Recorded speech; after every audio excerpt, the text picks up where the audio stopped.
Canadian Badlands. The reason we need 3 councillors is only for that AGM thing, isn't it? Yeah. But we really only have 1 active councillor involved. Right. Tracy. I'll move for Anne-Marie to stay in that position. Okay. Tracy nominates Anne-Marie. I think the Reeve is default, right? Okay. Yeah, I guess I'll just further add that Molly and our tourism rep, yes. And then...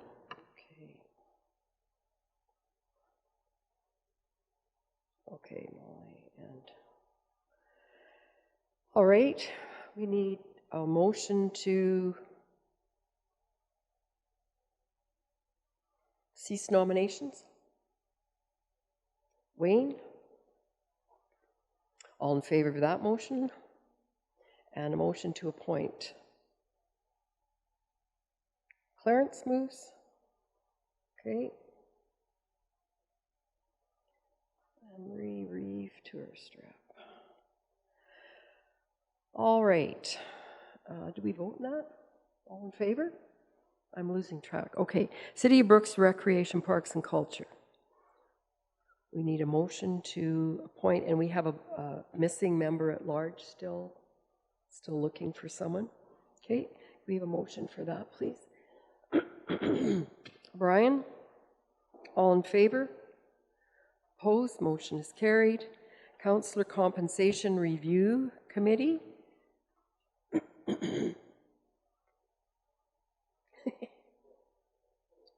We have volunteers. Anne-Marie? I'll make a motion to appoint Kelly, Clarence, and myself.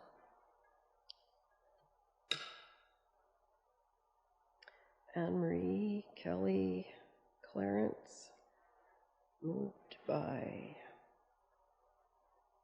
Anne-Marie, all of it above. All in favor? Opposed? Yeah, Kelly, were you going to do the cease movement? Kelly's moving the nomination cease. All in favor? Okay, and Anne-Marie has moved to appoint. All in favor? Okay.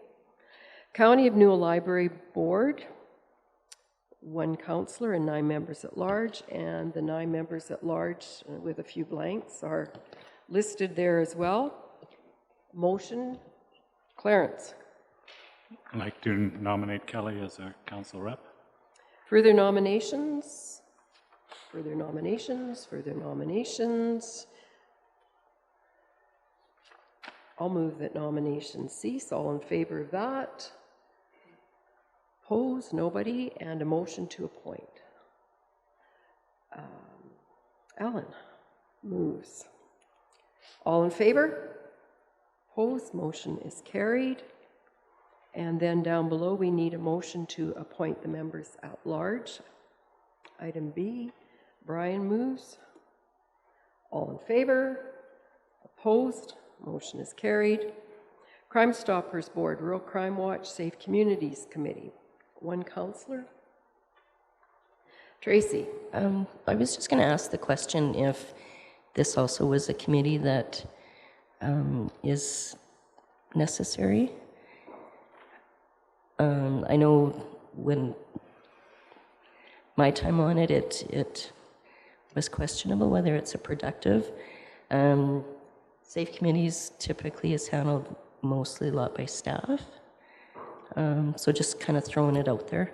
I don't know, maybe Huey's currently has been sitting on it. He could maybe speak to his last term on it. Okay, Huey.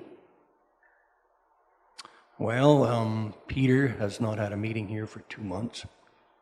So I talked to him last weekend, and he's going to get one going again here in November, first part of November.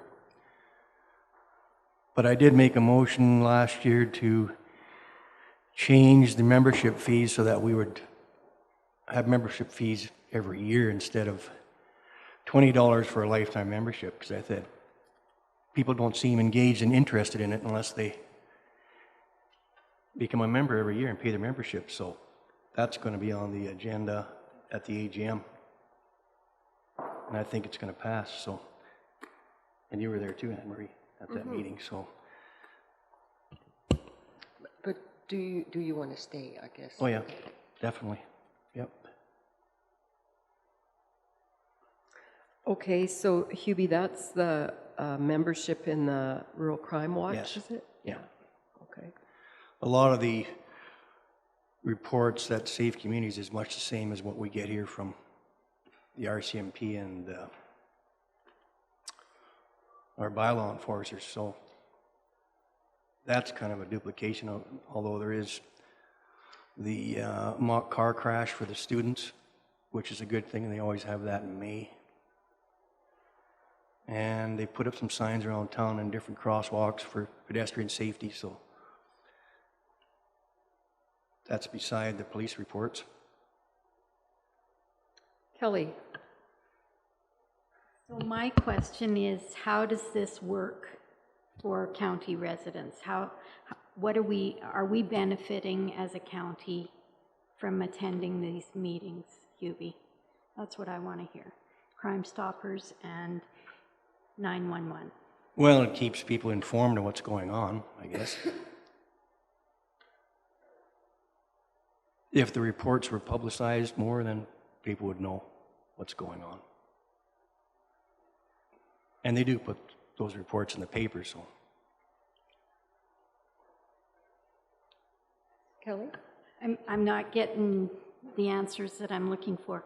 Is our involvement pertinent on these committees? That's my question. That's what I want to get down to. Is the involvement of us on these committees important for the committee to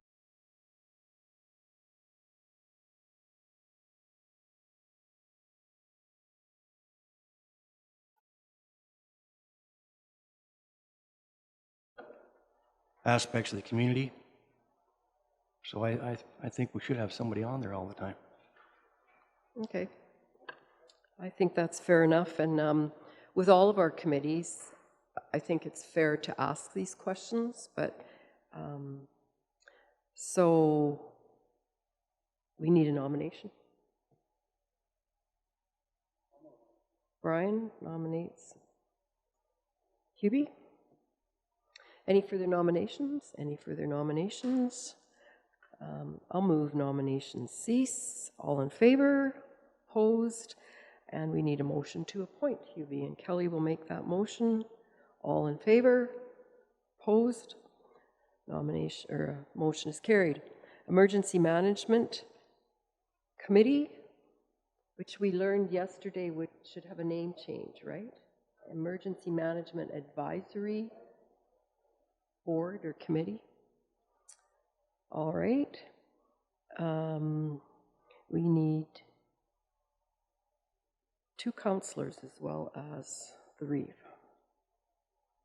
Clarence? Nominate Tracy and Hubie, please.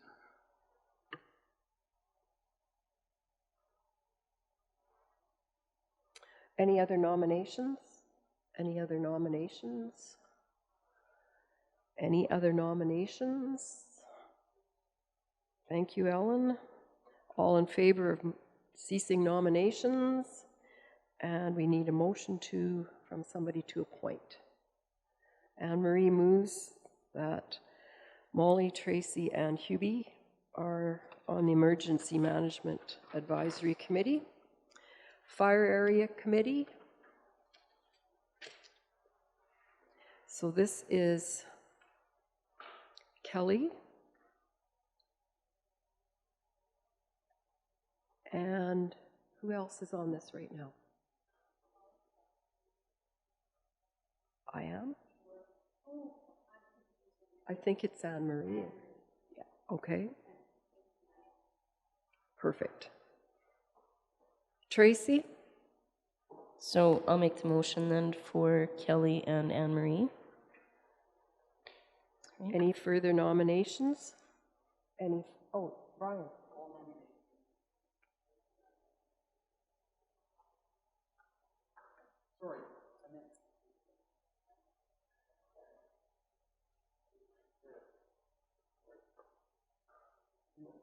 You're nominating...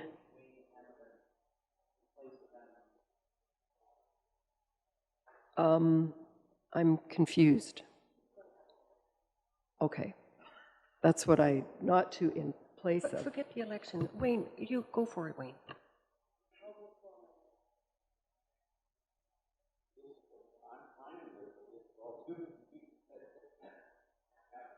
So Anne-Marie, you're withdrawing your name? Okay, so Anne-Marie declines the nomination and Brian nominates Wayne, who accepts the nomination. Further nominations. Further nominations. The motion to have nominations cease. Tracy moves. All in favor. And we need a motion to appoint Wayne and Kelly to the Bazzano and Rural Area Fire Board. Ellen will move that. All in favor. Opposed. Motion is carried. Fire Area Committee, Duchess and Rural Area. Councillor from Division 8. So that would be Brian. Anne-Marie. I nominate Kelly. Okay, Anne-Marie is nominating Kelly. Any other nominations? Any other nominations? Any other nominations? I will move that nominations cease. All in favor? Opposed? And we need a motion to appoint Brian and Kelly to this committee. Clarence moves. All in favor? Opposed? Motion is carried. For Fire Area Committee, Div 7, Rosemary and Rural Area, that would be Ellen and one other councillor. Brian. Nominate Kelly. Brian is nominating Kelly.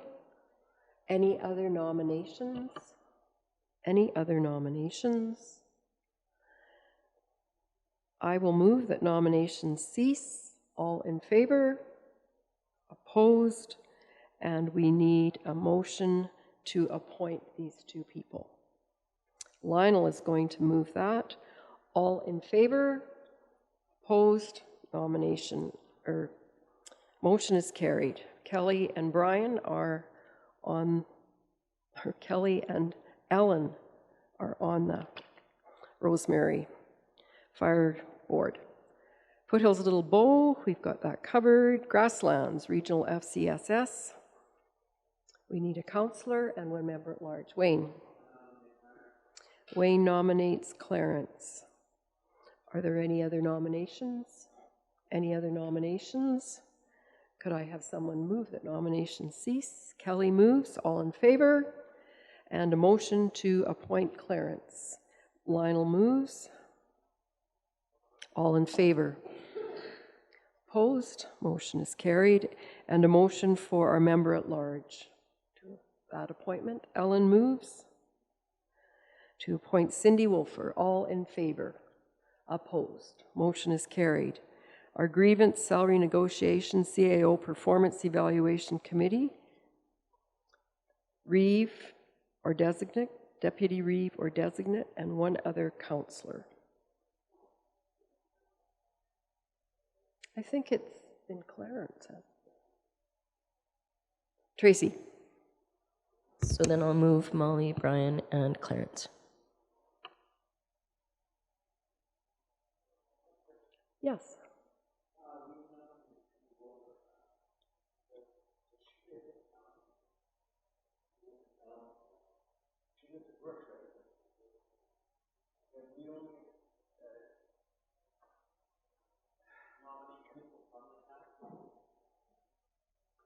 That's a good question. Do we know how that works? So she's supposed to be a county rep? Lane, any? We'd have to go back to the agreement that established the FCSS and review that. If we can bring that one back at a future date after we've had a chance to do that. So we'll just leave it as is for now? I would I would think that that's appropriate until we have a chance to confirm that. So we've nominated and, or I mean, we've moved that motion. Yeah, So we'll leave it? it's already been done. Yeah. So we have a couple of motion people to investigate, check out. Do I have to rescind my motion then, or? No, No? yeah. All right. We have, Tracy has nominated Molly, Brian, and Clarence to Committee 618. We need a motion to cease nominations. Ellen moves. All in favor? Opposed? Motion is carried. And then we need a motion to appoint. Hubie will make that motion. All in favor? Opposed? Motion is carried. Intermunicipal Development Plan Committee in Bazzano. So this would be Kelly. And this one I've been on, Kelly? Yeah, okay. I have been on this one too, and as you all know, there's not a lot of work to do with these IMDPs unless a planning issue comes up. So I certainly find staying on it. So if someone would like to nominate Kelly and Molly, Lionel will do that. Any other people interested? Any further nominations? So we have a motion to cease nominations. Brian moves. All in favor? Opposed? Motion is carried. And then motion to appoint. Kelly. All in favor? Opposed? Motion is carried. IMDP in Dutchess. Brian, and who else is on this one? Anne Marie, and you are willing to stay on? Could someone nominate Tracy? Tracy, you feel comfortable nominating both of those people? Any further nominations? A motion to cease nominations? Clarence moves. All in favor? Opposed? Motion is carried. And we need a separate motion to appoint now. Kelly. All in favor? Opposed? Motion is carried. Well, we've got lots of these IMDPs now. So we have Tabor. 2 councillors. Have we had people on this one before? Wayne and Clarence? We are volunteering. Just pretty heavy job. Wayne and Clarence have volunteered to continue. Are there further nominations? If not, let's cease that batch. Brian moves. All in favor of that? Thank you. And a motion to appoint these people. Lionel moves to appoint Wayne and Clarence to the IMDP in Tabor. Now in Vulcan.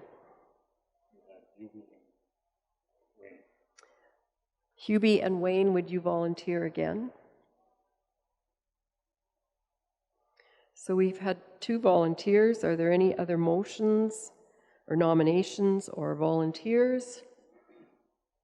Ellen is moving to cease nominations. All in favor? Opposed? Motion is carried, and we need a motion to appoint now.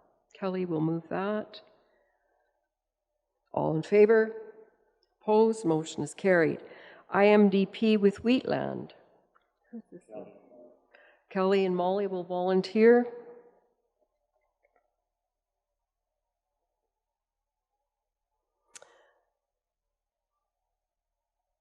Any further volunteers or nominations?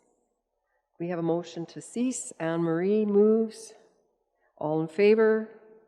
Opposed? Motion is carried. And a motion to appoint. Brian moves. Kelly and Molly be on the IMDP for Wheatland County Joint Services Intermunicipal Development Plan Committee for Brooks.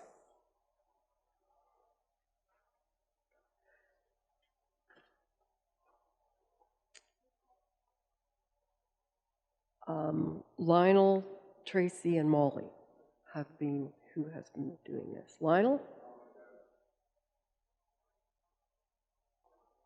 Tracy, you're willing to stay on? And so am I. Further nominations?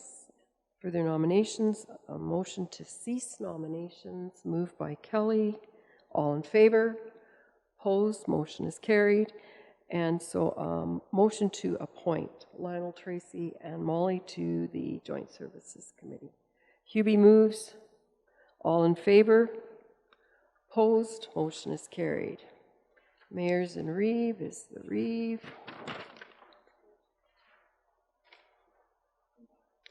Newell 911 Dispatch Association.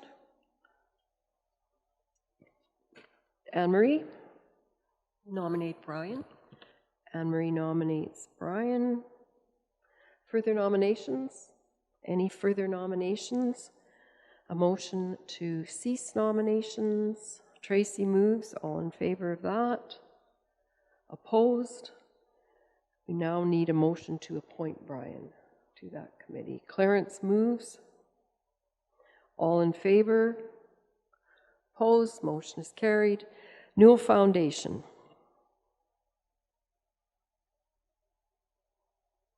Kelly.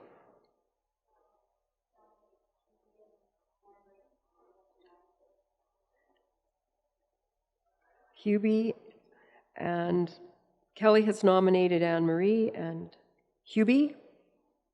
Are there further nominations? Any further nominations? If not, a motion to cease. Brian moves. All in favor?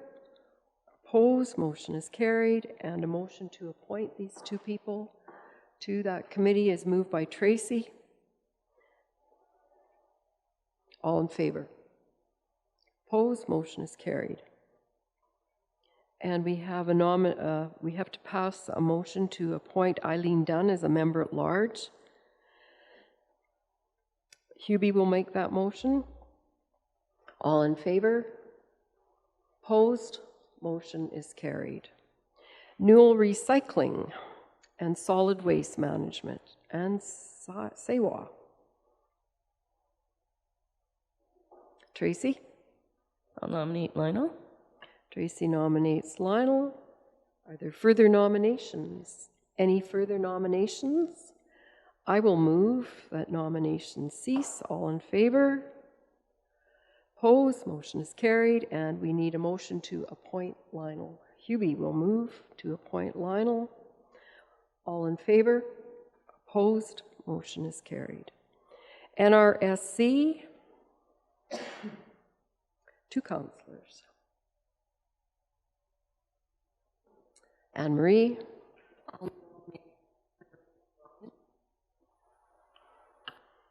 Will you let your name stand, gentlemen? Perfect. Any further nominations? Any further nominations? We need a motion to have nominations cease. Moved by Kelly. All in favor? Opposed? Motion is carried. Moved. We need a motion to appoint. Tracy moves. All in favor? Opposed? Motion is carried. NRTA, 1 councillor. Kelly. I wanted to ask the question. I think I've asked this before, but I wanted to ask if this is a standalone now. These guys have, this committee has their own money now, their own funding through joint services, but also through collection of hotels, right? So I'm just wondering if this is something that we need to continue, this committee, as an active participant. Well, you get input from the county that way, right? Otherwise, it will be all focused on Brooks. And so there's an appointee from Brooks, a councillor, and then of course a councillor from the county. And if you don't have one from the county on, usually I report on what's happening. And we won't have enough input, or I think we won't have enough, not any input at all anymore then. It's just the 2 municipal appointments, nothing from the other. No, now Rosemary has just been appointed, Bazzano comes, and also Duchess has a councillor on as well. So the municipal councillors are all the reps, or are some of those members at large, Ellen? Quite a few at large as well. It is a combination. Okay. There's a tourism, the hotels are on, also some private, that have private businesses. So it's a mixture. It's a mixture of people. Okay. All right. Clarence. Nominate Ellen. Further nominations? Further nominations? Motion to cease nominations. Tracy? All in favor? Opposed? Motion is carried. And we need a motion to appoint Ellen. Wayne appoints. All in favor? Opposed? Motion is carried. And so when we elect a chairperson, we usually have that person represent us, correct, at Orsk? Yes. Palliser Economic Partnership, 1 councillor and 1 business rep. Anne-Marie, sorry. I nominate Wayne.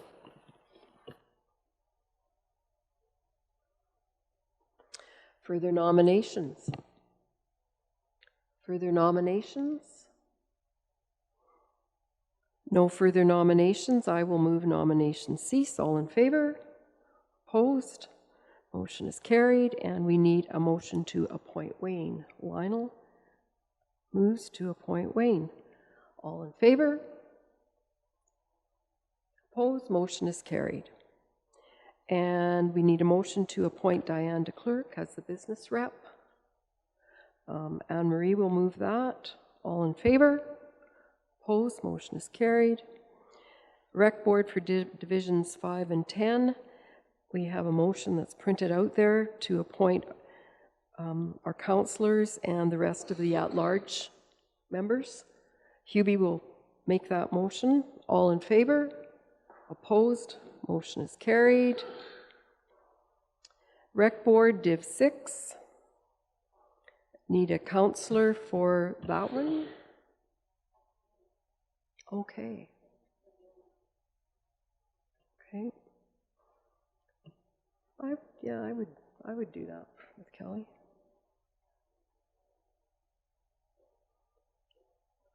Okay, I'll nominate Kelly and Molly.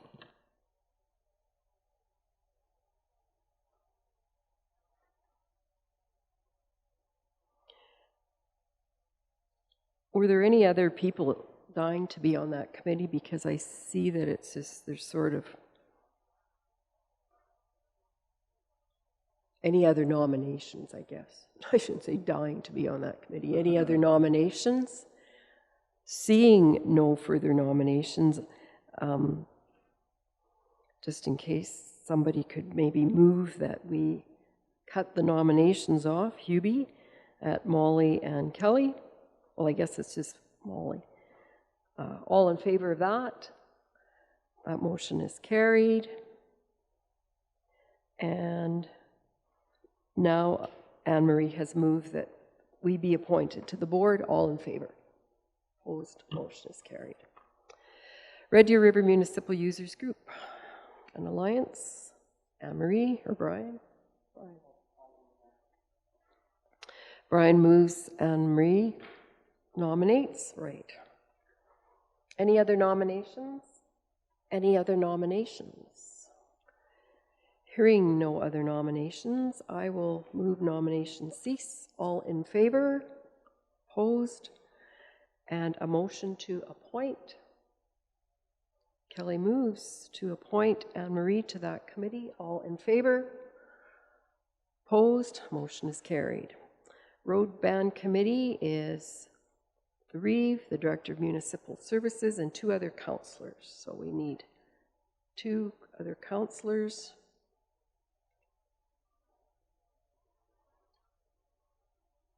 And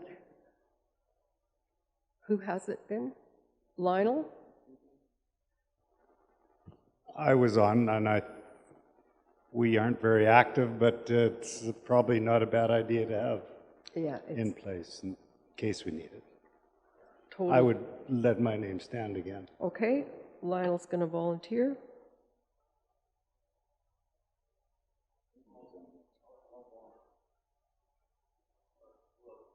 Hubie has been on it.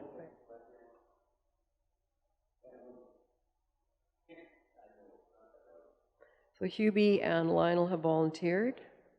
Any further nominations or volunteers? Okay, thanks, Ellen. Moved by Ellen to cease nominations. All in favor? Opposed? Motion is carried. And we need a motion to appoint these 2 fine gentlemen. Clarence will move that. All in favor? Opposed? Motion is carried. Shortgrass Library Board. Wayne. Wayne nominates Kelly. Other nominations? Further nominations? I will move nominations cease. All in favor? Opposed? That motion is carried. Yes. Doesn't it make sense that the new library board and the short grass are the same person? In which it, no? Doesn't have to be? Okay. But it does make sense. Okay. All right. We'll leave it at All right. Kelly? Were you thinking of just putting them together and having one motion? Well, yeah, that's what I was thinking, but if you see that there's some differences there, that's fine. Yeah, I do see there's differences for sure. Okay. We need a motion to appoint then. Tracy moves to appoint Kelly. All in favor? Opposed? Motion is carried. Subdivision and Development Appeal Board. Our members at large need to be reappointed for another year. Who would like to make that motion? Kelly will move that. All in favor? Opposed? Motion is carried. Veterans Memorial Highway Development Safety Association. Wayne. I'll volunteer for this group, but also I would like to, before we finalize our budget, decide if we're going to keep going with it. Because we've had 1 meeting this year and we didn't have quorum. I am wondering if this committee is just losing. So I don't want to make a decision right now, but before we finalize our budget and put any more money in it, I think we should decide what we're going to do with it. Okay. Yeah. And I suggested that perhaps you could visit with some of the other members at the convention. I was thinking of doing that at RMA. Yeah. Yeah. Perfect. You are going to RMA then? Yes. Perfect. All right. Wayne has volunteered. Any other nominations or volunteers? Clarence moves the nomination cease. All in favor? Opposed? Motion is carried. And a motion to appoint Wayne. Brian moves. All in favor? Opposed? Motion is carried. We have a banking resolution that we have to pass to give the Reeve deputy and the CAO, assistant administrator or finance officer, the authority for the necessary signing of checks. Lionel will move that. All in favor? Opposed? Motion is carried. The meeting dates, I think you're all familiar with. Counselors' compensation and expenses policy. I don't think there's anything with that, is there, to discuss? There was one more issue here. Any discussion on that one? Division 5 and 10, they're short somebody on one of the boards, aren't they? Is it the library board? Yeah, there's a number of, I was suggesting, I haven't talked to her about it, but Debbie Takita is really quite active in the community, and her and Bruce live in, I think, Division 5 now. Maybe next time I see her, I could talk to her about it. that'd be good. Yeah. Yeah, they're out by Lake Newell now, right? Hmm? They're out by Lake Newell now? I think Yeah. so, yeah. We had no ballots, so we don't need a motion to destroy ballots. And I will adjourn the meeting at 9:55. All I in got favor? Just time to get a coffee. Opposed? Motion is carried. Right on schedule.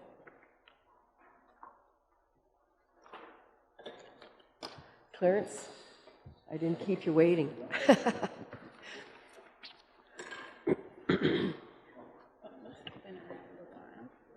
Yeah.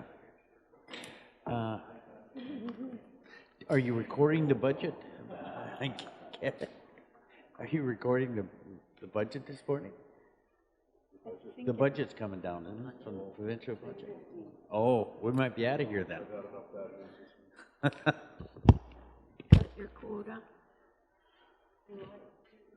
Wayne, your mic's on.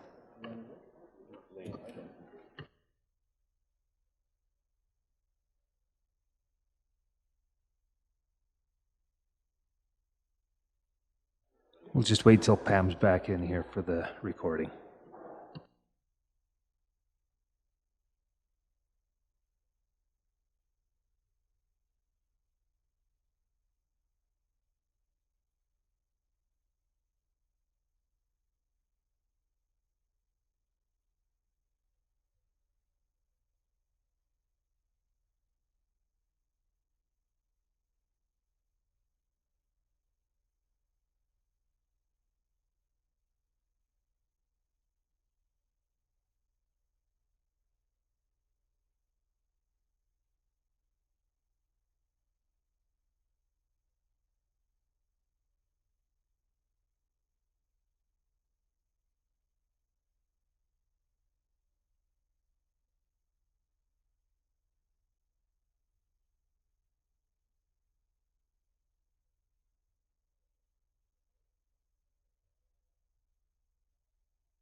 So with this being the first meeting of MPC after the organizational meeting, I'll call it to order, and I'll call for nominations for the position of chair for the Municipal Planning Commission. Tracy? I'd like to nominate Clarence. Okay, Tracy is nominated Clarence Amelung. Second call for position of chair, or nomination for chair of MPC. Third call for position of chair. Someone want to move nomination cease? Kelly? Congratulations, Clarence. I'll turn the meeting over to you. Thank you. Thank you for the nomination and thank you for the support. We'll call the meeting to order, and the first order of business is to call for an election of a vice chair, and I'm opening it for nominations. Anne Marie? I'll nominate Tracy. Anne Marie nominates Tracy. Are you accepting the nomination? Don't look so still. No, that doesn't come with it. I have to. Tracy is nominated. Are there further nominations? And for the third time, are there further nominations? Can I have a motion to have nominations cease? Lionel? Congratulations, Tracy. I don't think we have to do an appointment, or do we?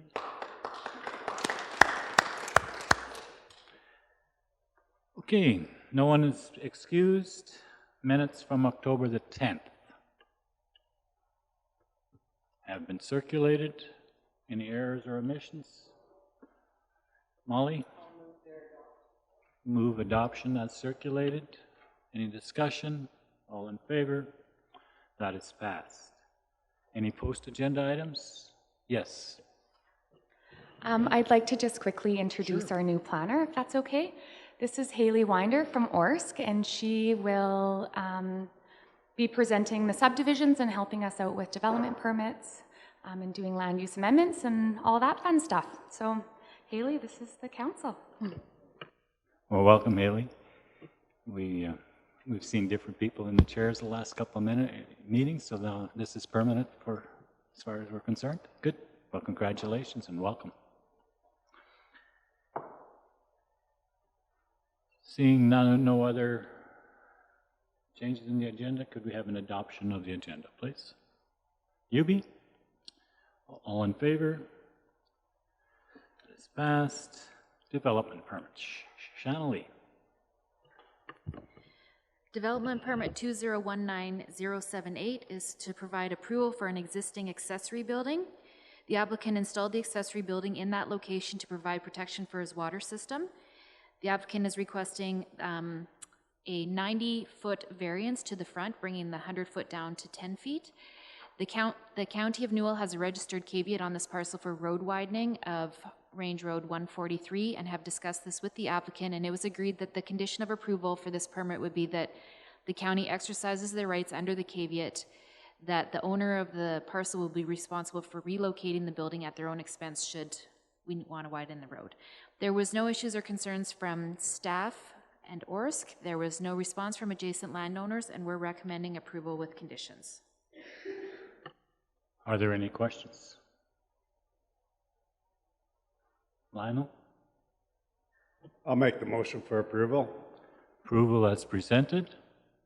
Further discussion? All in favor? That one is passed. Going on to the second one.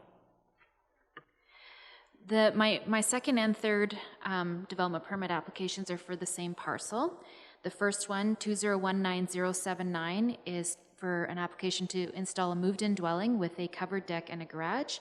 The applicant is not requesting any variances. The parcel was subdivided in 2018.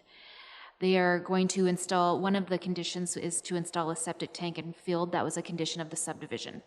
We're recommending the minimum security deposit of $5,000 to be refunded when all the safety conditions have been met. There was no issues or concerns from staff. There was no response from adjacent landowners, and we're recommending approval with conditions. Questions? Yes, Kelly? Motion to approve? Kelly moves as recommended. Further discussion?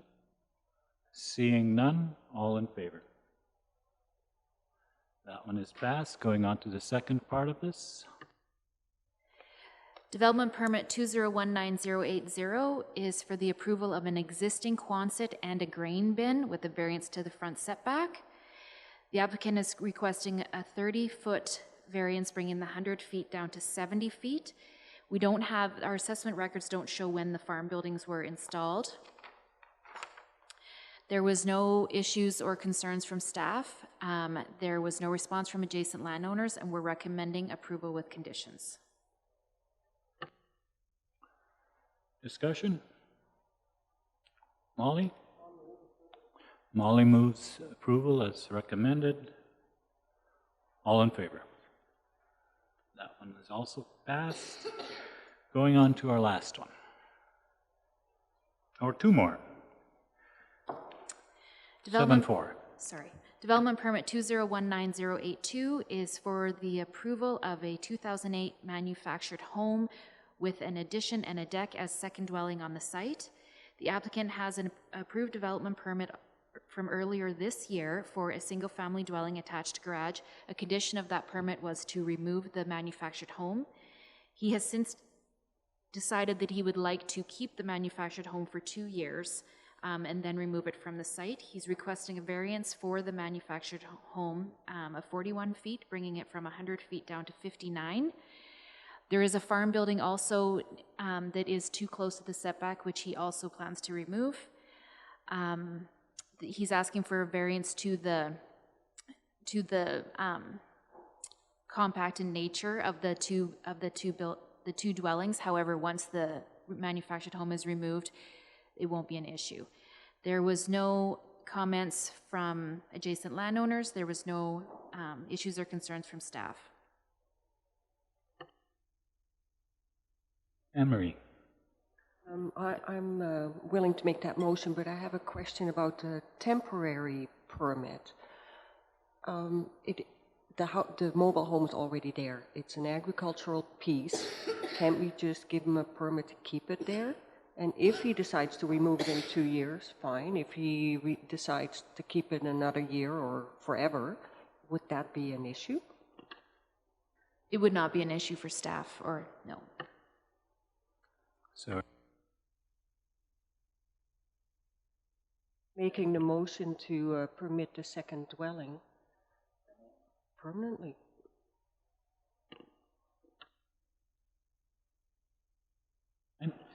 Well, my question is along the same lines, but it is more on the other side of it, is when I see these require or condition, one of the conditions that the existing dwelling or the previous dwelling be removed, I'm wondering why in some cases it's not followed through, or what kind of, because there is places that I've seen that a new house has gone up and the current dwelling, while we've seen, that the condition is to be removed within a year, are still up. And yet, so I'm not saying they don't belong. I'm just, when I see the condition, I'm just curious what the process is. Is certain ones not allowed, or is there enforcement? I'm just curious, I guess. We don't have an enforcement procedure at the time to go out and check on the date to make sure that the primary dwelling has been removed. It would maybe get caught during when assessment, or when you happen to notice it's there, or somebody reports that it's there. We don't tell the landowner that they have to remove the primary dwelling, but if they don't remove the primary dwelling, then the new dwelling would be a second dwelling, which makes it a discretionary use, which would be approval from you people and not from us. So they have the option to keep both dwellings on the parcel. yes, go ahead, Anne. Just in addition to what Channelie said, in this case, if a condition of the new dwelling was to remove the second dwelling and they don't remove the dwelling, then they're really in contravention of the development permit. And so then we can follow through with that. if it comes to our attention. But like Shanley said, we aren't enforcing it currently. Anne-Marie? And that's why I want to take that temporary condition off, because this is a 2008. It's not an older home that is right next to the new building. Like it's a farm field and it's a second dwelling. So I just want to approve this as a second dwelling. And if they decide to remove it in 2 years, well, that's their choice. Okay. Does that, yes, Shanley? Can I Problems just- with that? Can I just confirm that we're going to approve it with the removal of condition C? That it be removed within 2 years? That's the motion? Okay, thank you. So condition C is gone. Is there any further discussion on that particular item, on that particular issue? Trace? I guess I just have a question then. On item C, condition D, sorry, it says that the accessory building be removed within 1 year. But if we're not going to enforce it, then why is that a condition? Like maybe, am I getting mixed up here? But we have that in as a condition that the accessory building be removed within 1 year. No, D. Under manufactured home. Which is the shop? Am I on the wrong one? Sorry, when I said we don't enforce it, I misspoke. We don't seek it out. So we don't drive past every location and make sure that the dwelling has been removed. But if we did hear that it was a condition and it wasn't removed, then we would start the process to make sure that it met all the conditions of the development permit. So that's what I meant by that, if that makes sense. No, I'm starting to get confused. The accessory building that's mentioned in D, isn't that the shop that he said is being moved? Is that correct? Is that what we're talking about? Okay. Anne-Marie? I'm not talking about the accessory Oh, I building. know you're not. But Tracy was. But the accessory building is part of that same yard as where the house is, so we can take that condition out too. Then we need a variance. I'm not exactly sure how that would work because in this application, he's only asking for approval of the manufactured home. He's not asking for approval for the farm building. So that would be a second. I'm thinking that would have to be a second application to request approval for the farm building with the variance. Having said that, I did not tell him he needed to remove it. He said we're going to remove it. So. Anne-Marie? So then the next question would be, if we leave this condition in, that he's going to remove it within a year, we don't have to go through another process to give permission for the accessory building to be there. So, okay, so maybe we should leave D in, because he said he's going to remove it. Okay. So we're taking out C, we're leaving D. Anne-Marie, are you trying to confuse things here today? Yeah. Giving the chair a bit of work to do here. Okay. C is out, D is in. Further discussion. Planners, you're clear and we're fine?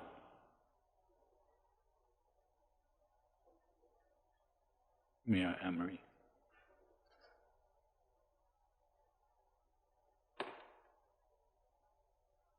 We're all good? Then I'm going to call the question. All in favor? And that is passed. Okay. Sign installation was the last one. Development permit 2019084 is an application for the installation of a freestanding sign with a variance to the surface size and setback. The applicant has an approved development permit earlier this year for development on that same parcel. They would like a variance to the surface area of 270 square feet, from 130 square feet to 400 square feet. They'd like a variance to the setback, which is a 4-foot variance from 10 feet to 6 feet. It was taken to the IDP committee and they recommended approval. And we are also recommending approval with conditions. Okay, thank you. Discussion? Seeing none, I ask for a motion, please. Lionel? Lionel moves as recommended. Any further questions? All in favor? That is also passed. No post-agenda items, nothing in camera. Question period.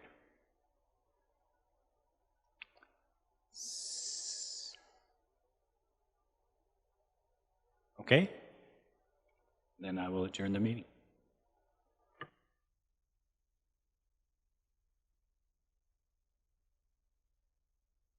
Thank you, ladies.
Yes.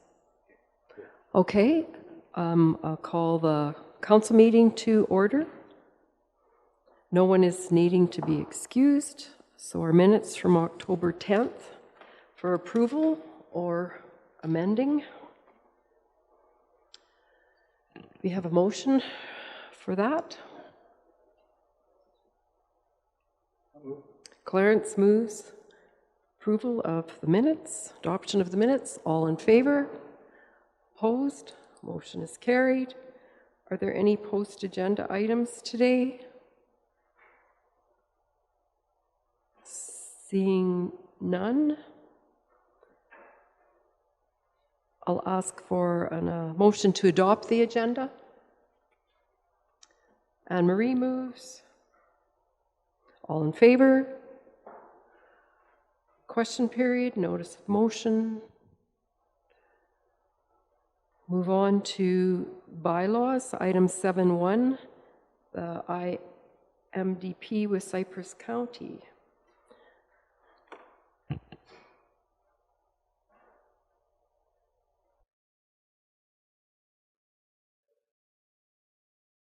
Good morning. I'm really on now. Good morning, everyone. Nice to see you again. On the agenda here, you have an RFD to provide first reading to the IDP between the County of Newell and Cypress County. At the regular council meeting September 25th, this IDP was placed on agenda as an information item, requesting comments back from council with regards to the content of the document and any other issues that were noted. There were a couple of comments with respect to the possibility of electronic or Skype type meetings as well as quorum. I believe those issues have been addressed in the document and discussed with Cypress County, and we are in a position today to request first reading. Cypress County has also put this before their council as an information item.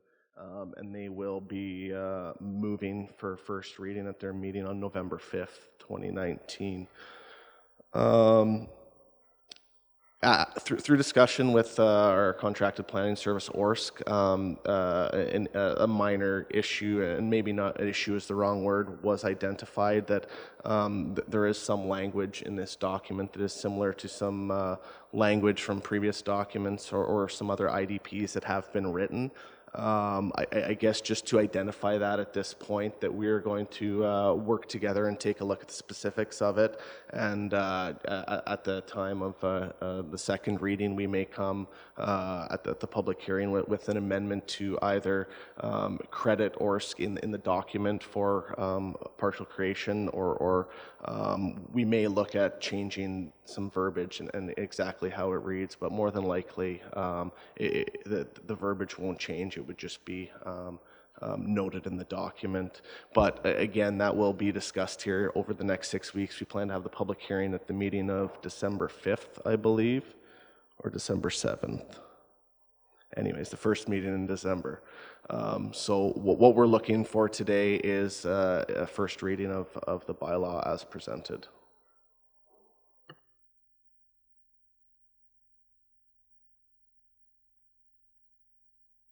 To make that motion for first reading, this bylaw, Brian will move first reading for bylaw 1964-19. Questions, comments, all in favor? Opposed? Motion is carried. I'm assuming we can go on to the rest of your business so you folks can carry on with your day. So we'd flip to item 10.1 is a subdivision extension request.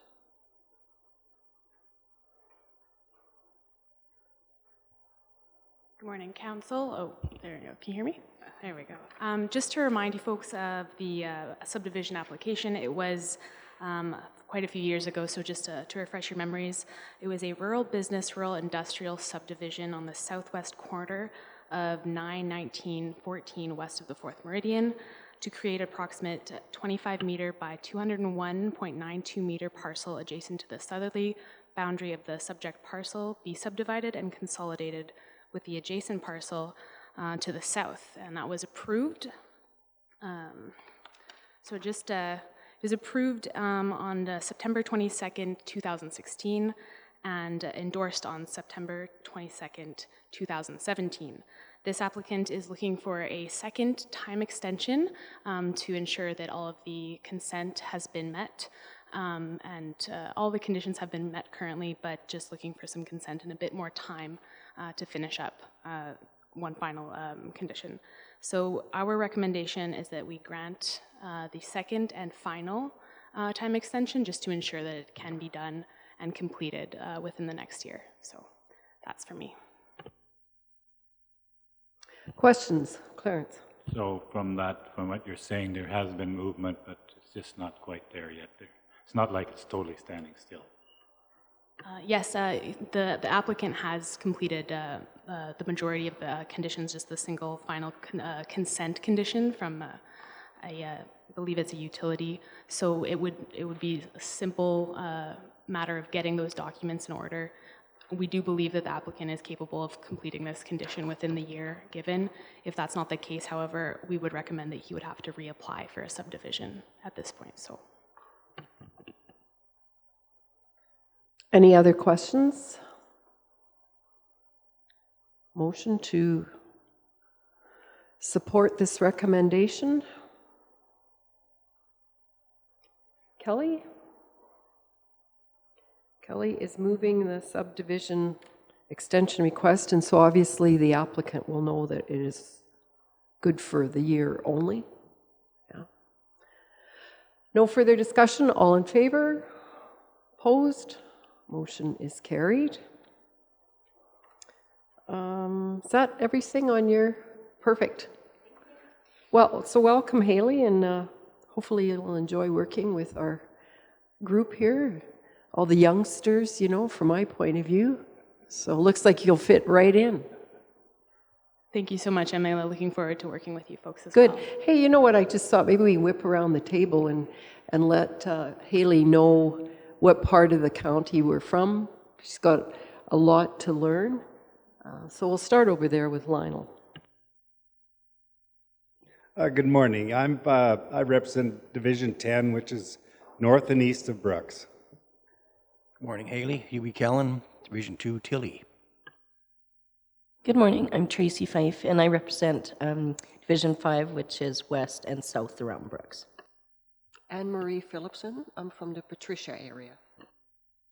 Brian DeJong, around the village of Dutchess. Good morning again. Clarence Samuelin, and I live in Rolling Hills and represent that southeast corner.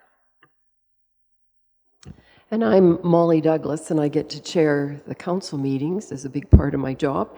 And I am from the north part of the county, bordering on the Red Deer River. It's a big county, and I guess, Wayne, you've got the southern boundary, and other people. Clarence, yeah, the Bow River. So, and we have a big council also. We have one of the biggest left in the province at 10 members, so welcome. Morning, Haley. I'm Kevin Stevenson, County Punching Bag. Morning, I'm Kelly Chrisman, and I'm from the west side of the county, around the town of Bazzano. Good morning, Wayne Hammergan. You came through my division as soon as you crossed the bridge there on Bow this morning. I'm Division 4, Scandia, Rainier, and Bow City. Good morning. I'm Ellen Unra, and I represent the countryside around the village of Rosemary. Good morning. Ariana Nielsen, Executive Assistant. Hi there, Lane Johnson, the Director of Corporate Services.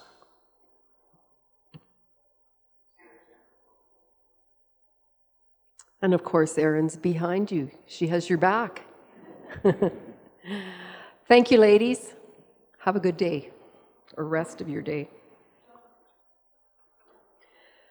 At 11, we have delegation, our RCMP folks, and so we'll carry on the agenda.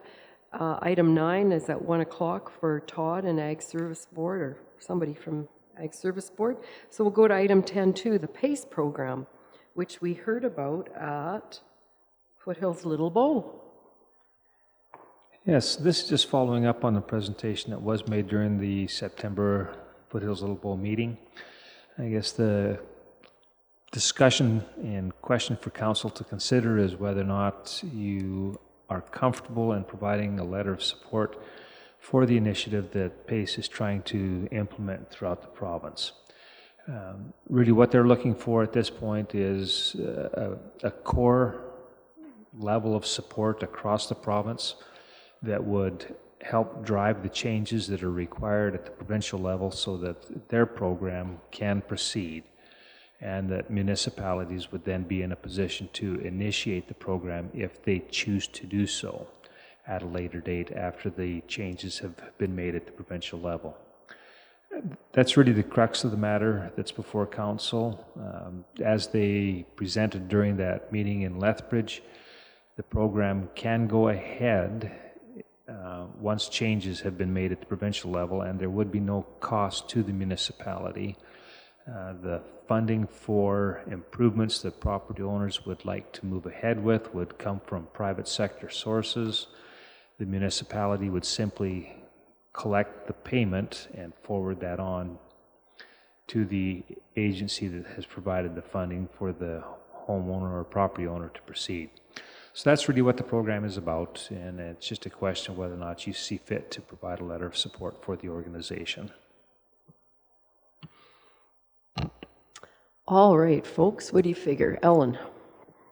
I really liked his presentation. I had he sat with me at the lunch table, and apparently it's a proven winner in the U.S., from what I understand.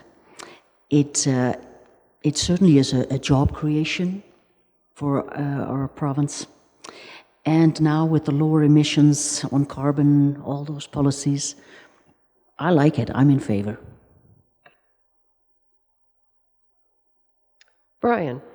I guess the one part that maybe it was mentioned and I just wasn't clear on it was when you think about it in terms of the county and the administration part, when they tie the cost back to assessment and recovering the cost through the assessment, what kind of time would you foresee without that it would be county administration? And they said that they would cover that cost. Now, how do you come up with that formula in order to do that, or did I miss something?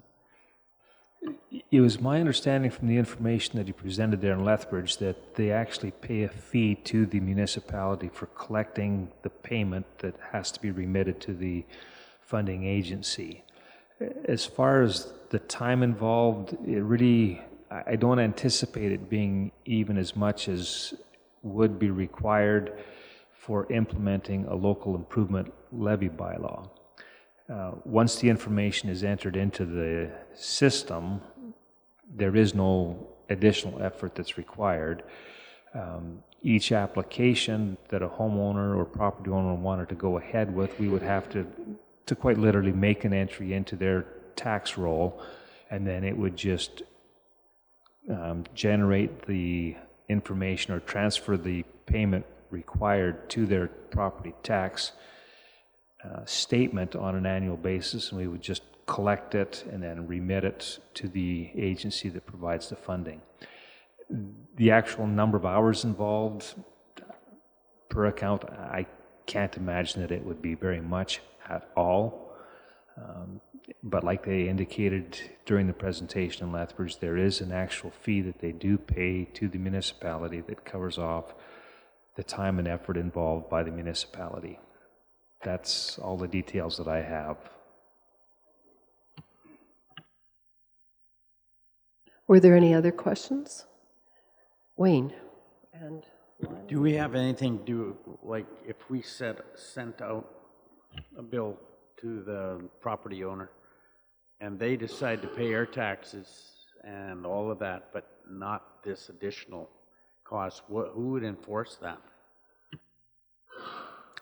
Once the property owner has consented to participating in the program, whatever amount they owe becomes a tax that's due and payable to the municipality. If they choose to pay all of it except that amount will remain outstanding on their account and will just continue to build. And eventually we would be in a position to place a tax lien against the property and collect it in the same manner as any other taxes that are owing.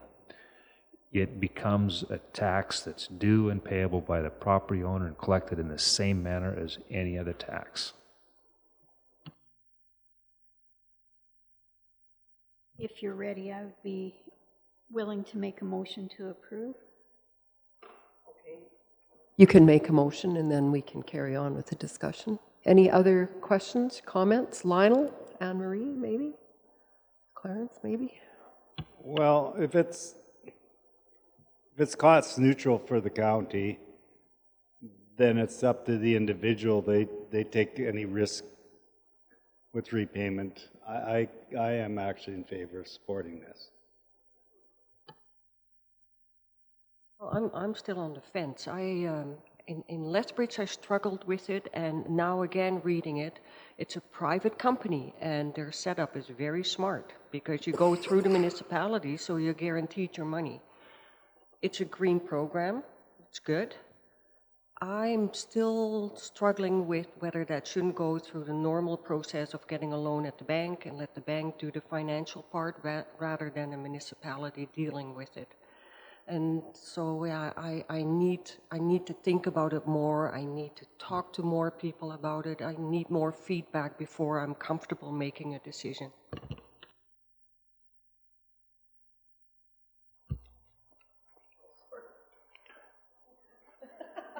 Well, I shouldn't have been eating a cookie.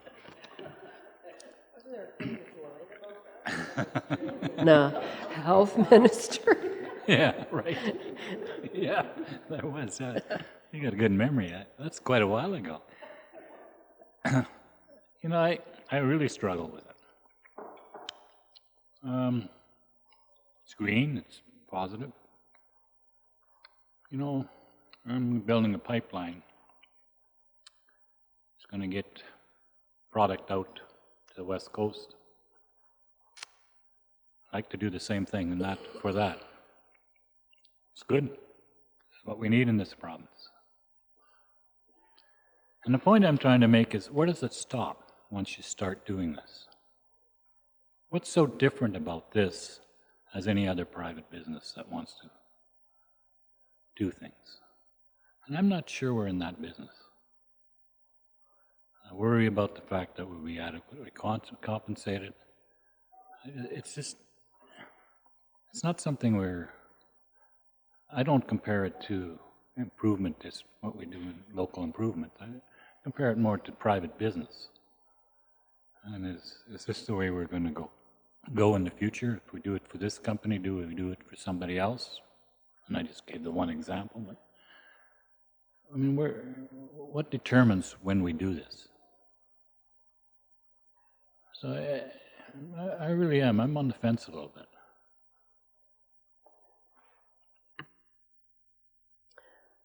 Any other questions or comments? Kelly.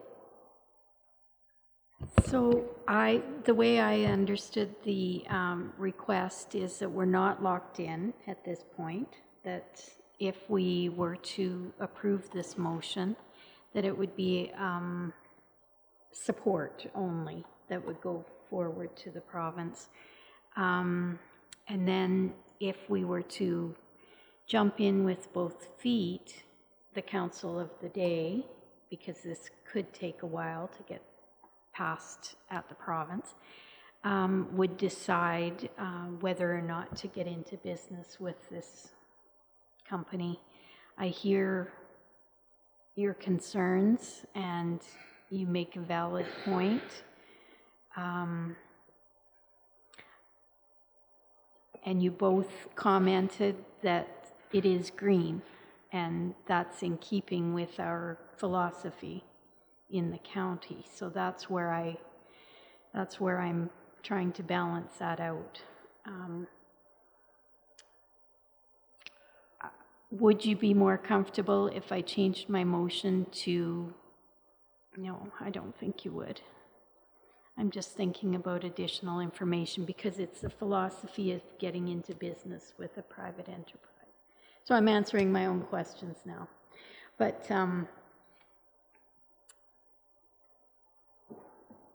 Well, we'll let the motion stand and see where it goes. But I want you to know I do hear both your comments. They're valid. Lane? Just one thing to clarify.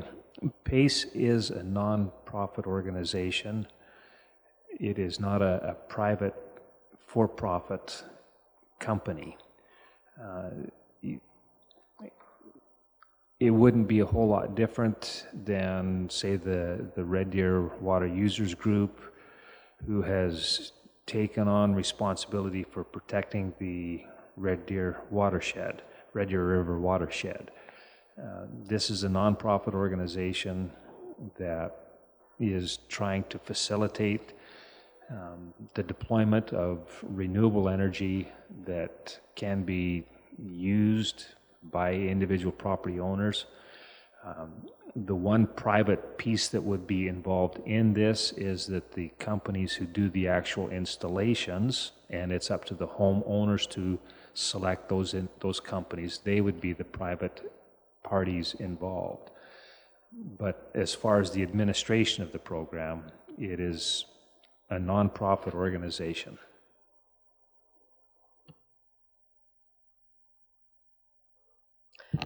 Any other comments? Anne-Marie? Non-profit doesn't necessarily mean that they're not making money.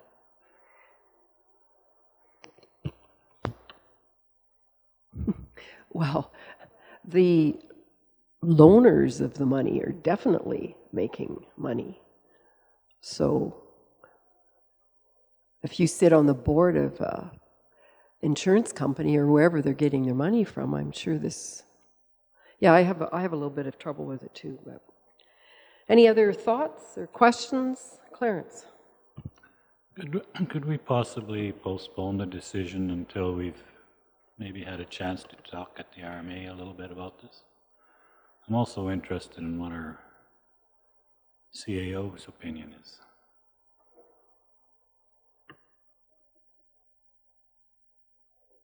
Was that a question for Kevin? Yeah. You can respond to anybody. Yeah. Well, I don't think at this point in time it binds the county other than for support. So I do think that it begs some more information before you make a firm decision on it. So I would suggest that a motion, if there was to be one, would be tabled until you get the information you need to make sure that your decision is what you would like it to be. So, RMA, somebody suggested? Just talking to other people and seeing what other municipalities are doing, or seeing what our organization... I don't know if it came from... They are obviously must be making presentations at the zone meetings, like they did at Foothills Little Bow. So... Kelly, you made the motion. Would you be willing to table or delay? Sure. Yeah, for further information? For further, yeah. I just do want to remind you all that this isn't a binding motion or anything. It's something for investigation, and the province will make the ultimate decision whether or not they're going to allow this company in. Yeah. So Kelly will withdraw her motion then. And so we can keep it sort of on the agenda for more information and talk to more people, see what our provincial organization thinks of it. It is an interesting concept, though. Man, that guy he had the answer to everything.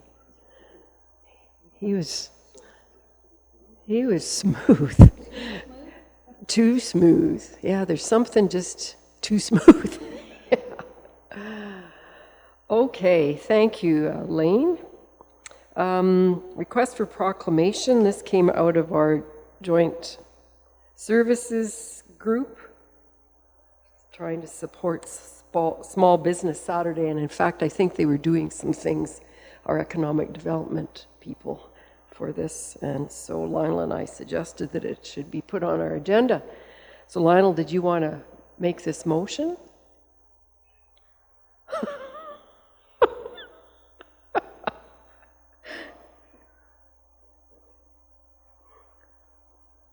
No way. Yeah, I'll make the motion. I will, yeah. We did talk about it, but Small Business Saturday, October 26th. This weekend, Lionel makes a motion for the proclamation. All in favor? Opposed? Motion is carried. Item 10.4.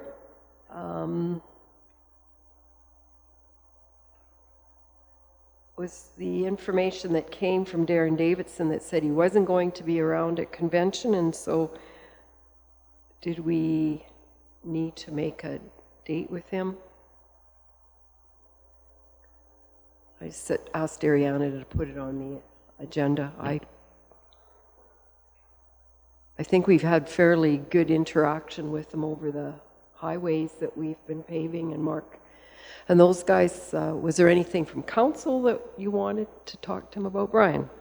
Well, I just was, and I had responded to the initial email, mostly in regards to the JBS intersection and whether there was any additional information as far as what the engineer had come up with. And I know our supervisor of engineering was involved in that, and I don't want to have a meeting unless there is new information, so I was more curious about that. I didn't think it was necessary to have a meeting just to say, hey, what's going on? I mean, they have a great ability and they have been great at communicating with each other.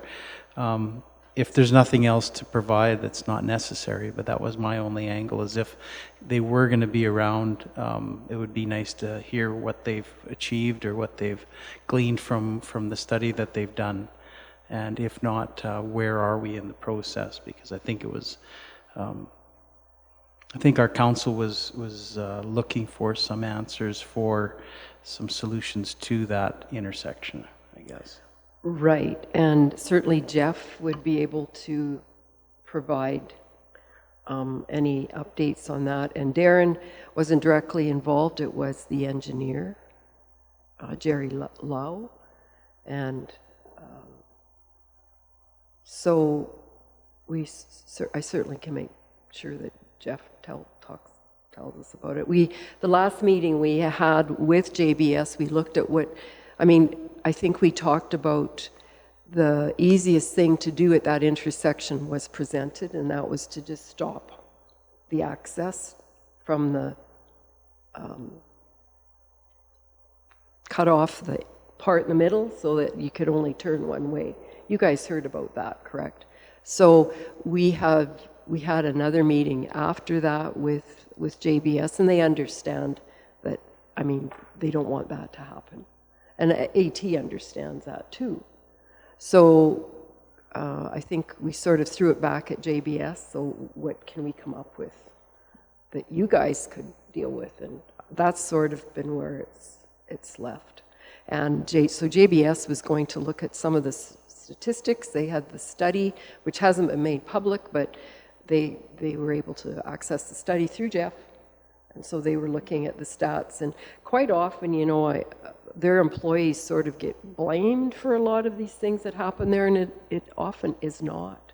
So they were interested in the figures, and so that's where it's been left, Brian. So I don't know if there is anything new since then.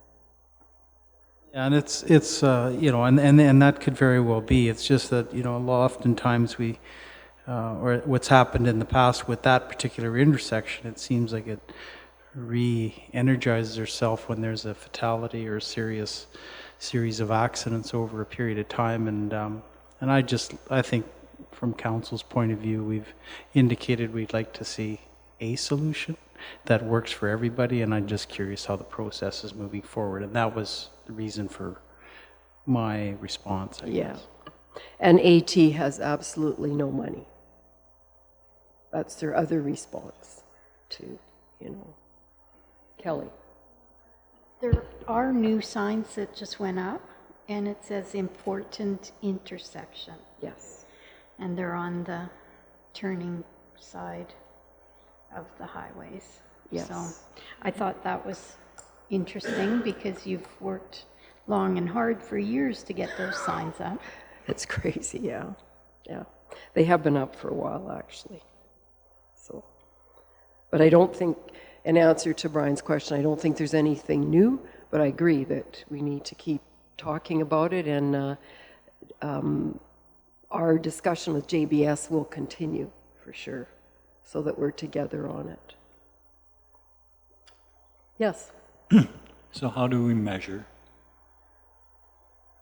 the results from a sign that says important intersection?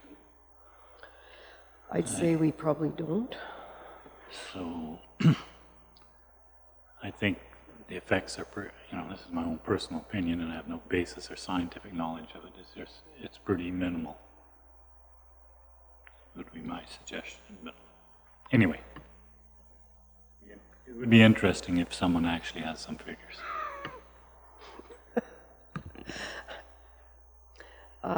Yes, it would be interesting, Clarence, but I'm thinking there won't be. Let's keep it, keep talking about it, and Jeff certainly would be able to bring it back to us, and we can keep in touch with JBS. And we're planning to do that, because they do have some maybe internal suggestions that could help, but that's up to them, not us, to talk about in public. And so, all right, let's do councillor payment sheets. Item 10.5, there were some changes. Could I just make a couple comments? You bet. I think we struggled a little bit with our road tour thing. We didn't talk about it enough beforehand. I think most of us compared it to our regular road tours that we did as individual divisions, and then we never did charge for those, so we didn't charge for it. What we did do there is as a committee, we kind of made a decision that we wouldn't pay for any time, but we would allow anyone who charged their mileage into the city or into the county building here. We allowed that, but a lot of us didn't do that either. So we struggled with that. So if there's any direction from council, we'd be certainly quite receptive to that, since we're all back on that committee next year. So that's in our compensation policy, is it? I think it might be, that we don't charge for road, so that would need to be looked at. It is in our policy, but it's a road tour in your own division. Yes. And because we changed the setup this year, it's quite different. So we should probably look at that policy then. Well, I think we just have to make sure that if we do the same thing again next year, that we handle it, we have the discussion beforehand how we want to treat it. So you're suggesting to leave it till then? Well, I just want to explain why we did some of the things that we did on certain individuals' sheets, and why we allowed some other stuff, and why, and kind of the reasoning that we did it that way. We really aren't, our compensation committee isn't the one that makes the rules, we just make sure everybody follows them. Yeah. Fair enough, folks? Yeah, and I know it was a little complicated, so it's good to talk about it, and if we have the same setup for next year, which I think most of us who were on the tour thought was a good idea, let's just get it sorted ahead of time and get the policy in line to reflect that, perhaps. So, could we get a motion to accept councillor payment sheets? Hubie will move. All in favor? Opposed? Motion is carried. Checks for payment. We do have a couple. Clarence. Could I get an explanation on the CNR one, please? The biggie? The rebate? Oh. We'll track down the information and get it to you. It's not shallow gas, is it? Yes. I'm not sure. I'll have to look into it. Well, yes, it is. Shallow gas tax relief initiative refund. Yes.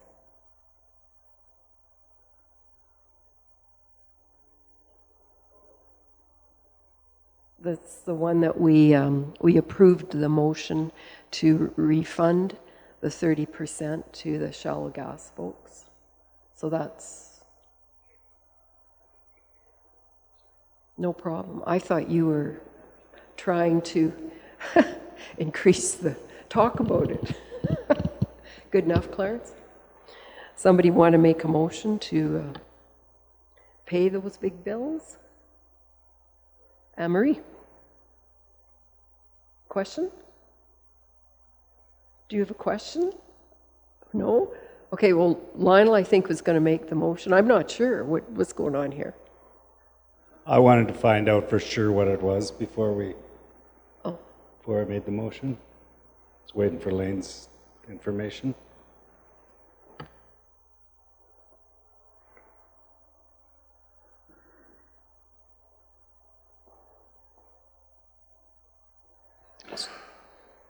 And we'd have to deal with it later on in the meeting, is what I'm saying. We'll get the information from the staff involved. Okay. Don't believe me then, you guys. Gee.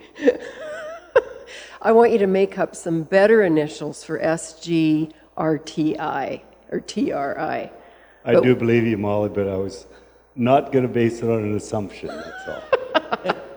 No problem. I did that before, remember? Tax relief initiative. We'll come back to it, though. We'll come back to it. How about we look at item 10.7, the payment register. Any questions about that?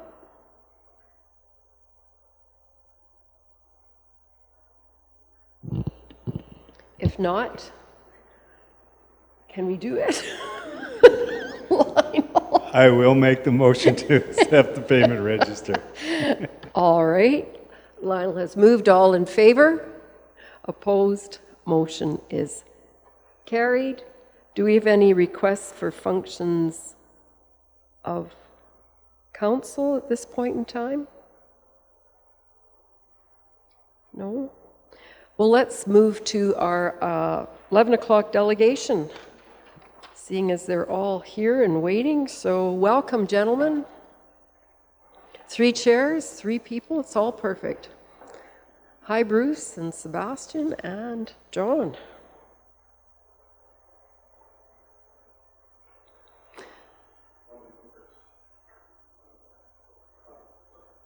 You all want to go first? Morning, Council. This is unlike boys. I'll begin. Okay. With the Brooks quarterly report. Thanks, Bruce. I sent. I think Council got my report, so I'm not gonna breeze through everything here. I'll talk about kind of what I see as significant, and then I'll move on to the other issues. One of our calls I do want to talk about is September 7th. CPO Devon Lakes had a vehicle stop, and the 2 people at the vehicle stop were less than cooperative, so he called us for assistance. And turned out that they were known to us, not very good people. One was arrested on a warrant, and the other one was let go on some other charges. The reason I kind of want to talk about this one is it highlights the great work that the CPOs do in the county and our relationship with them. We have a great working relationship together, I think. I would agree. Okay, he agrees. So, I just want to talk about that. The CPOs are a very valuable resource in community safety, and I'm very happy to work with them. And while I'm in the chair, I'm going to maintain that relationship. The other one I do just kind of want to touch on is September 24th, there was a B&E to CCAN on a construction site on Highway 876 north of Highway 1. 500 pounds of copper wire were stolen. Unfortunately, we weren't able to discover who the suspects were with that, but we're still working on that. Reason I want to highlight that is that rural crime is still a problem for us in the county. While again, we're not seeing it to the extent that urban Alberta or urban Calgary area is seeing it. We are still having problems with traveling criminals and rural crime. Having said that, I'm working on a plan with my members to increase rural patrols for the Brooks area. There was I think Staff Sergeant Zanadine has spoken about it before, where we created an app that can track the amount of rural patrols we do. So we kind of, with RCMP bureaucracy, we had some trouble getting that implemented because there's certain hoops we have to jump through with our IT and everything else but that app has been approved through the RCMP, so I'm going to ensure that my members are using that again to track where we're doing patrols, when we're doing patrols. Also, Rural Crime Watch, ensuring that that program's alive and well, and that people in the rural communities are phoning us and telling us what they're seeing. Because, quite frankly, we've talked about it before. We have a large rural area, and we need the rural people to let us know what they're seeing. So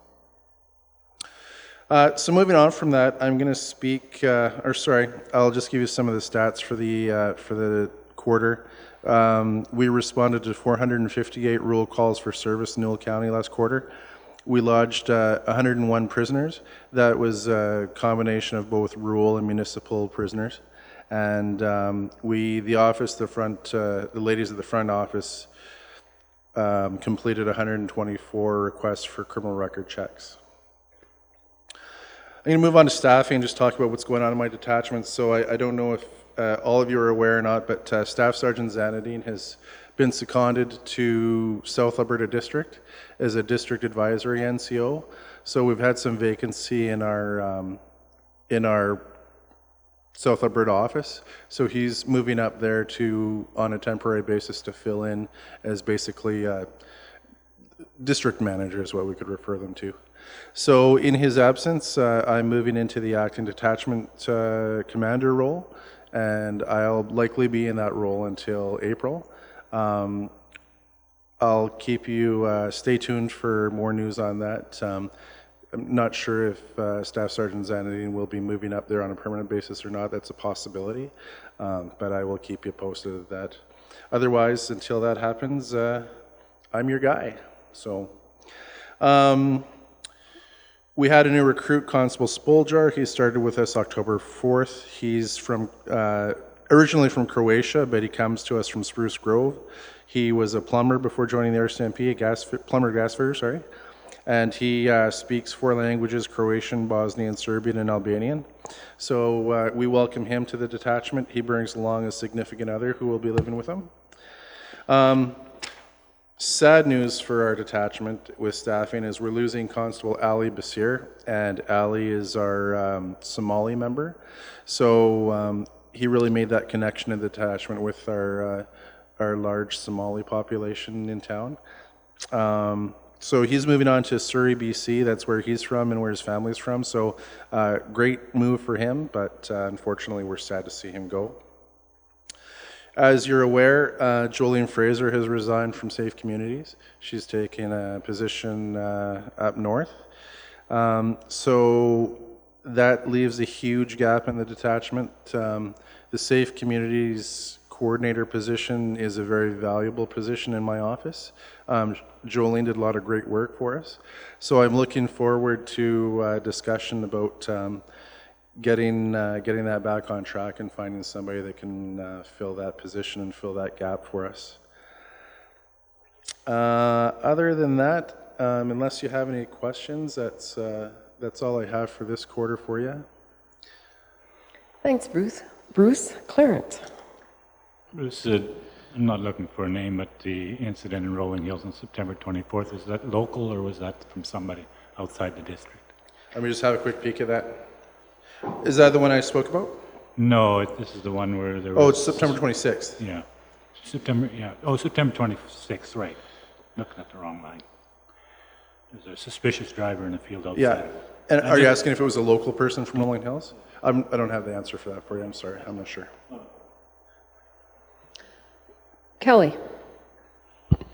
Just point of interest, does your detachment charge for criminal record checks? So that's it's interesting how that works. So the city of Brooks charges for the service, but if it's outside of the city of Brooks, if it's provincial, we don't charge because the province of Alberta does not charge for criminal record checks.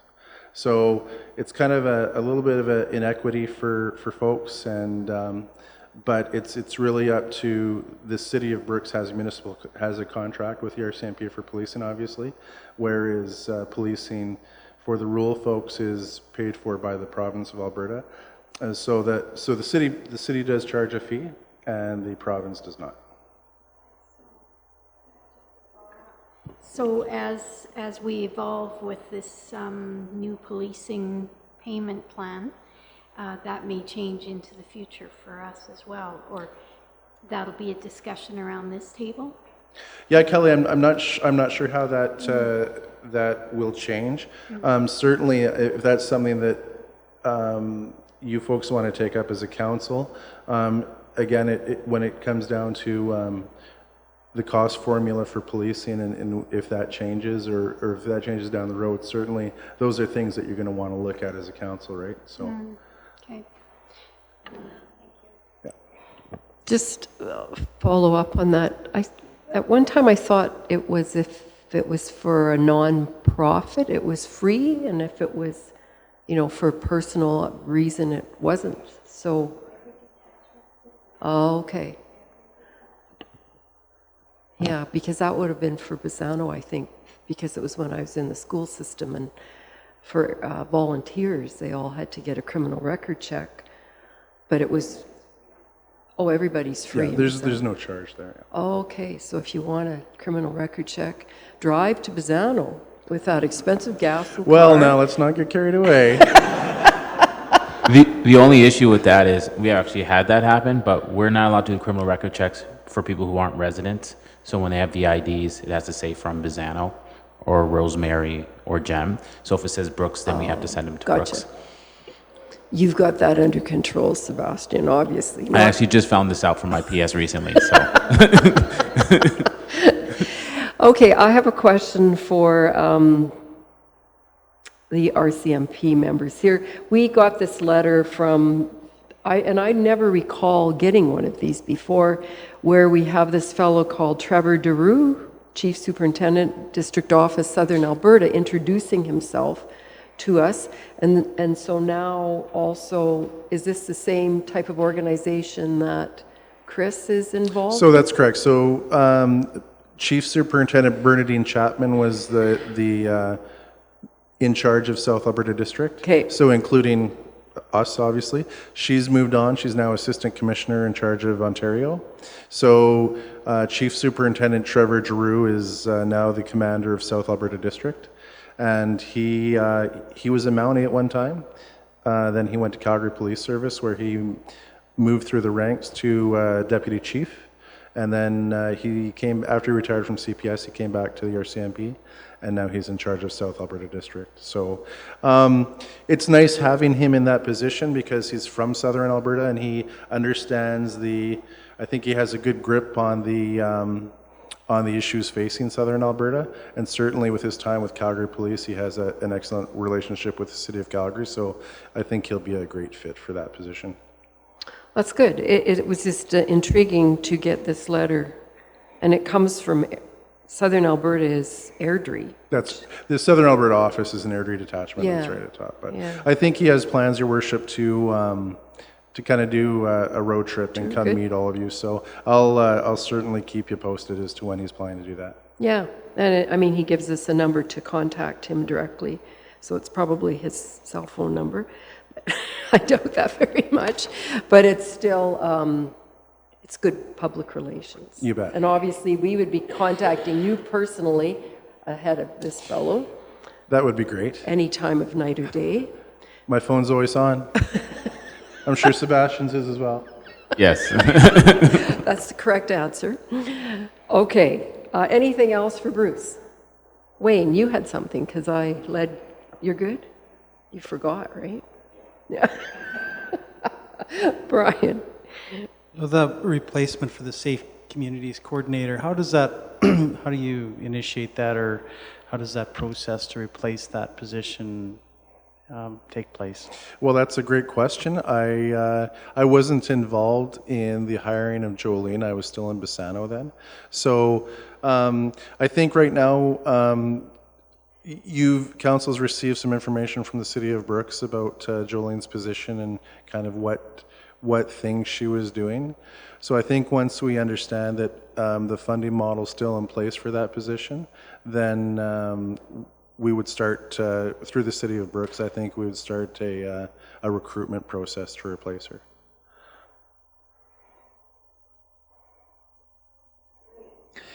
The information that's being referred to has come in, and it is going to be discussed with council during your budget review meeting on Monday. The timing is coincidental in that the opening has come up. We're going into budget. We felt it was an appropriate time to have a conversation about the program.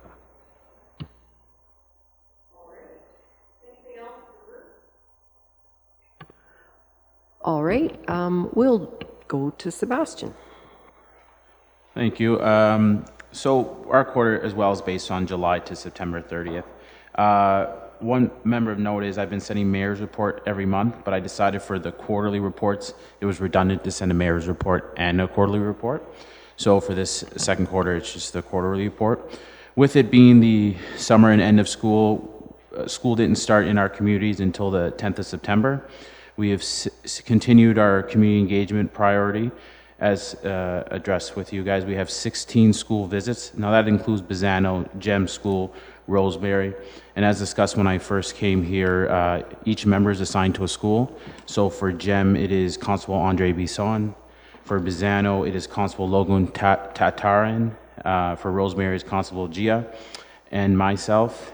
And we do have quite a few Hutterite community schools, colonies, about 10 of them that we go to as well.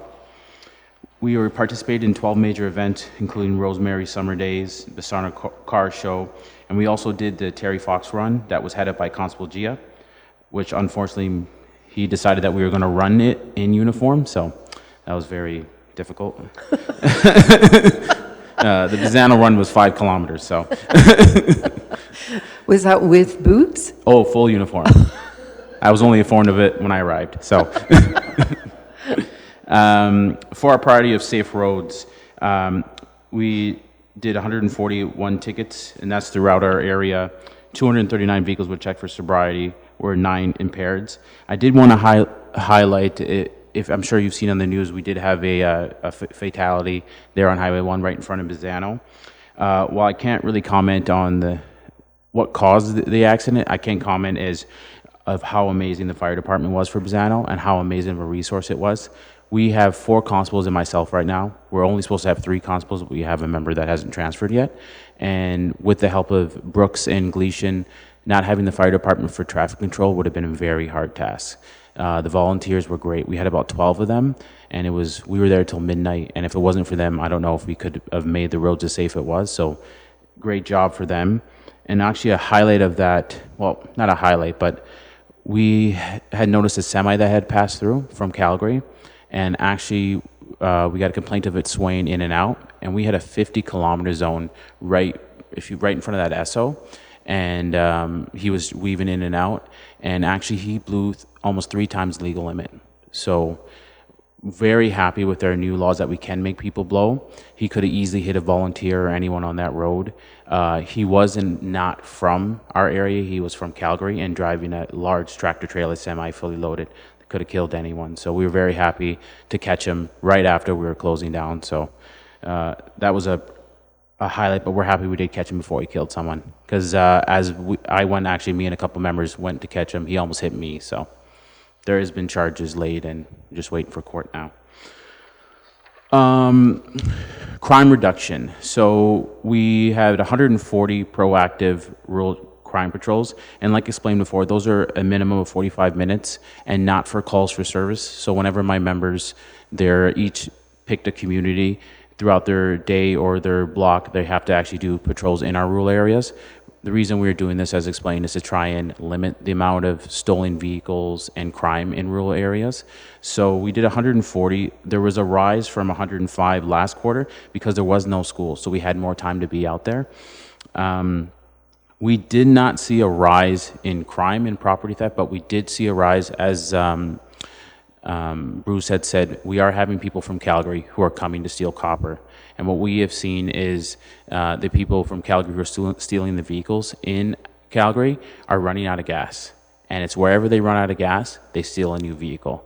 And it either could be Bizano, Rosemary, or Gem, or it could be Brooks. So we did have an incident where we had someone who ran out of gas and they did steal a vehicle from Bizano. We have since recovered, and we're just looking to see if we can identify the SOC with fingerprints.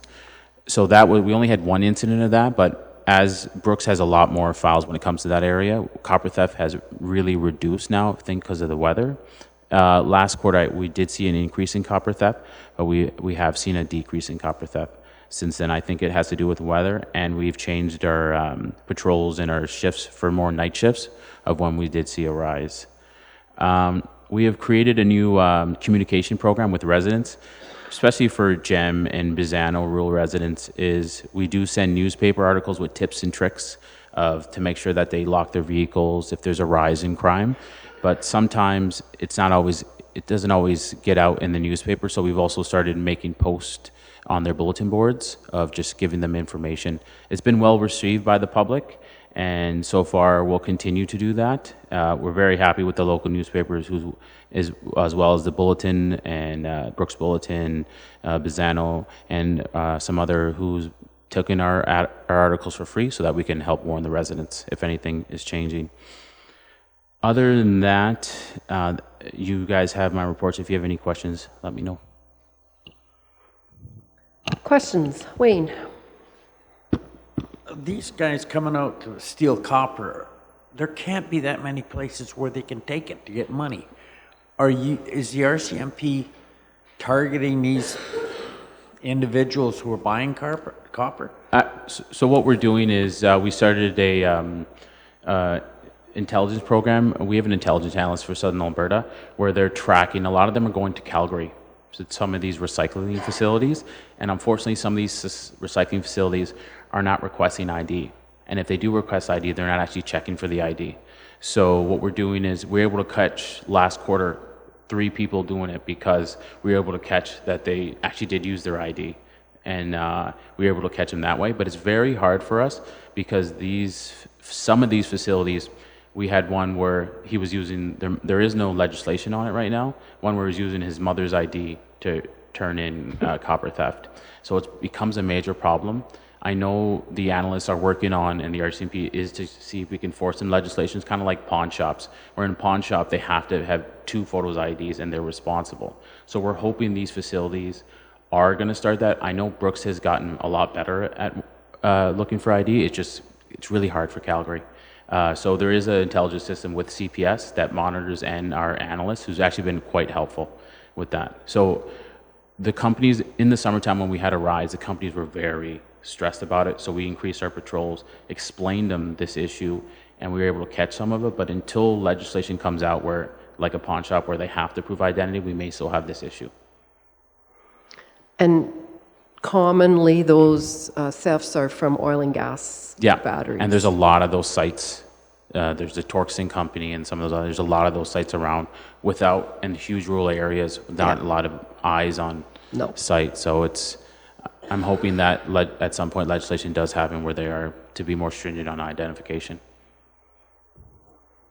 Yeah, they're pretty rural and remote, a lot of them. Questions? Could I jump in and just piggyback on something that Sebastian was talking about regarding the fire department? So, as you're probably all aware, Stu Luches is the new rural fire chief. and that kind of amalgamation relationship there with the city of Brooks. So I just want to say I think that's working well so far. We had a body recovery, you probably heard in the news at Lake Newell the last weekend there, and I can't, along with Sebastian, I can't talk enough about the great relationship between us and the fire departments. Stu's fantastic and excellent choice for rural fire chief. He's always worked well with the RCMP, and him and his volunteers are absolutely outstanding. So I'm really, really happy about our relationship with the fire department, and I see that only continuing to get better. So I just wanted to throw that in there. No, we value all of the people involved, our volunteers, and yeah, sometimes, I mean, there's often in our rural communities, they are the first response to something, and I often think, you know, the accident in Bazzano with the fatalities, obviously you guys are really handy there too, but often it's the fire guys that are the first on scene, and it's, I don't know if you sign up for all of that when you become a volunteer type fireman, but yeah, we're pretty happy with them and glad that they're involved. Anything else? Hard questions for these guys? Come on, Brian. I don't think it's that hard, but has to do with the AFRACs, and like we've rolled them out to our county fire chiefs and fire members. Curious with the RCMP how that, I know it was slightly different, or how is it staged, and how is the communication when it comes to that link? So you're correct. So now with AFRAC's channels, how it used to be before is that the fire departments usually had our radio channels, and they could communicate directly with us. Now with AFRAC's, we all have our individual channels, and unfortunately the fire departments don't have access to our CMP channels. However, we do have the County of Newell channel. So I've worked it out with Stu and Kevin that anytime there's a major fire event or a car accident, we communicate via cell phone or via dispatch, and then we all flip over to that County of Newell shared channel, and we're able to communicate that way. So we have worked that out, that we are able to communicate with each other on AFRACs. And I'm not sure, is that working for you as well, Sebastian? Same thing as well with the County of Newell. Is Corey is our chief in Bazzano. Is whenever there's a major accident, we have one of our members always switch to the County of Newell so that we can talk to them as well, and then we switch over fully. Like for instance, for that major incident, at one point we had members who had the County of Newell channel on as well as our channel. I wouldn't mind jumping in on that one too, because with our department with CPO, just to give you an update, because we just got from the Solicitor General Department a bulletin stating that there's a pilot project currently going on right now with 2 municipalities. I'm not sure, they didn't name which municipalities, but what it is they're working with the shared talk group directly with the RCMP through AFRACs. This is due to a couple incidents, I believe, in Lacombe, where there was incidents going on, and the CPO officer that was on duty could have inadvertently went right in on it, and they were very serious incidents. So it was brought forward to the SolGen and with the RCMP, and it was great. The RCMP is looking at this as far as with the community peace officers to see if there's something that they could work with, because right now we currently do not have a shared talk group directly with the RCMP. So it's a 6-month, I believe, project. They're going to monitor how these two places are working with having a direct shared talk group. And I guess at that point, they will talk with the RCMP and evaluate what direction they're going to go from there.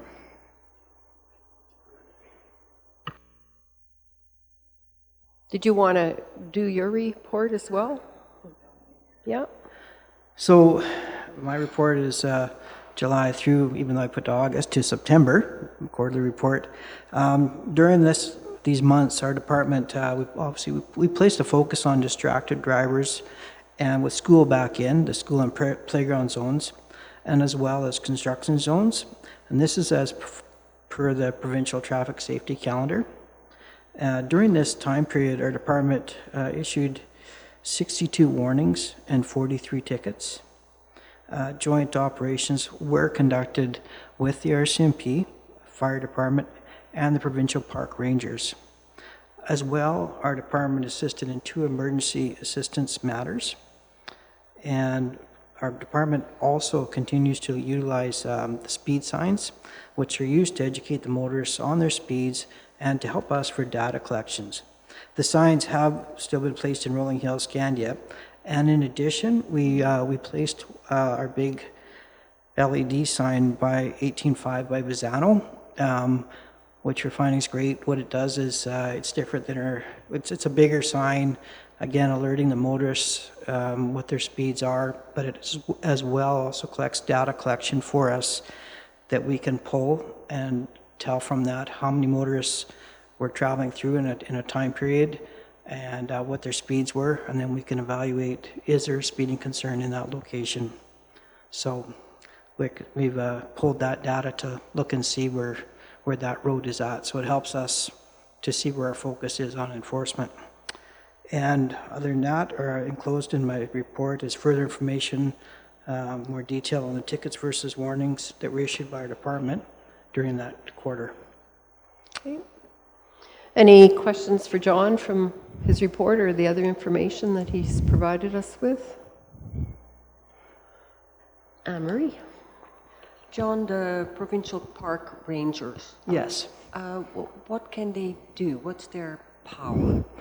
Their power, well, there's the Provincial Park Rangers, and then there's another category they place, what's called the Conservation Officers. The easiest distinction between the two is the conservation officers you will see have sidearms. That's the most visible difference between them. They both, Provincial Park Rangers have provincial authorities, similar to us, a little bit more limited, but the Provincial Park Rangers are predominantly stationed in the campgrounds, where you'll see the conservation officers will do a lot outside the campgrounds as well too. Not to say the Provincial Park Rangers won't also, but their primary focus is the campgrounds, doing provincial acts, liquor, and that's a big one, and any of their camping issues that they have that they also deal with. They are active during hunting season as well. They assist with that.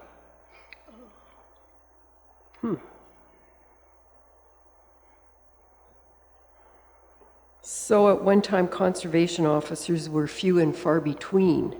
Is that still the case? My past history was I was a park ranger. So when I was a park ranger, and it was a few years ago, then there was talk about doing a conservation officer program.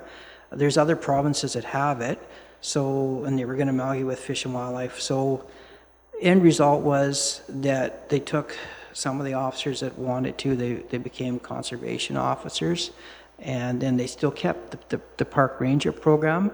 I believe as the province saw a benefit in that to keep them within the parks and more of their mandate, where, like I say, the conservation officers will still do parks, but they kind of had more of an expanded authority.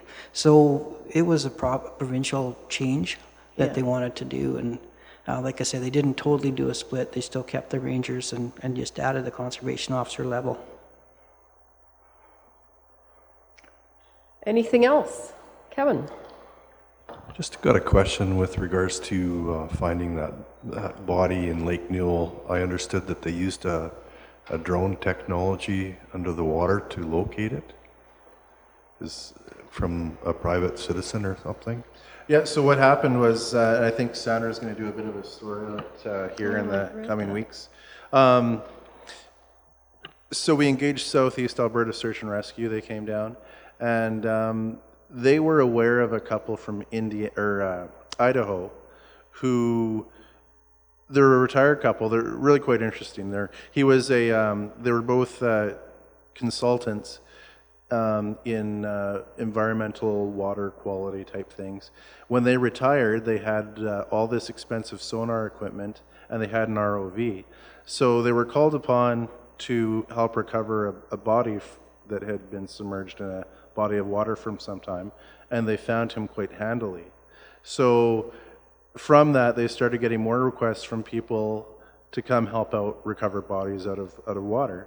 So since they've been retired for about 20 years now, these people travel in their motorhome with their boat all over North America, and they recover bodies that have been submerged underwater. So Southeast Alberta Search and Rescue had been after these people. They also do training. So Southeast Alberta Search and Rescue, CSAR, or what they call themselves, they had been trying to get them up for a long time to do some training with them. So when we had the incident at Lake Newell last week, they phoned them to see if they could come up from Idaho and help us out. They just happened to be in Banff looking for a French fellow who fell off his canoe into Lake Minnewanka. So they weren't having success finding him. So they came over to Lake Newell, and they arrived Thursday night. They went on the lake Friday morning, but they got blown off the lake, unfortunately. Saturday calmed down. They were on the lake Saturday. By noon, they found him. So I think you'll be hearing.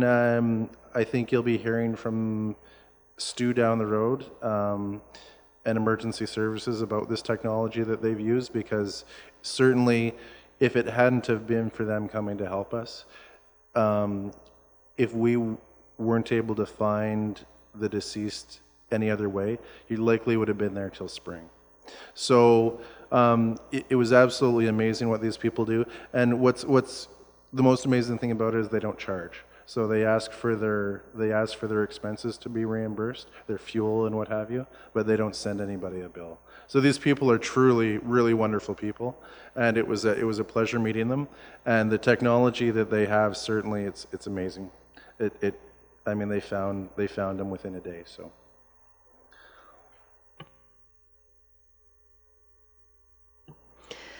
Okay, well, thank you. We'll be having lunch in half an hour. Probably have busy things to do and can't hang around, but we always like to invite you. You're certainly welcome to come back or whatever. Thank you for the good work you do. All right.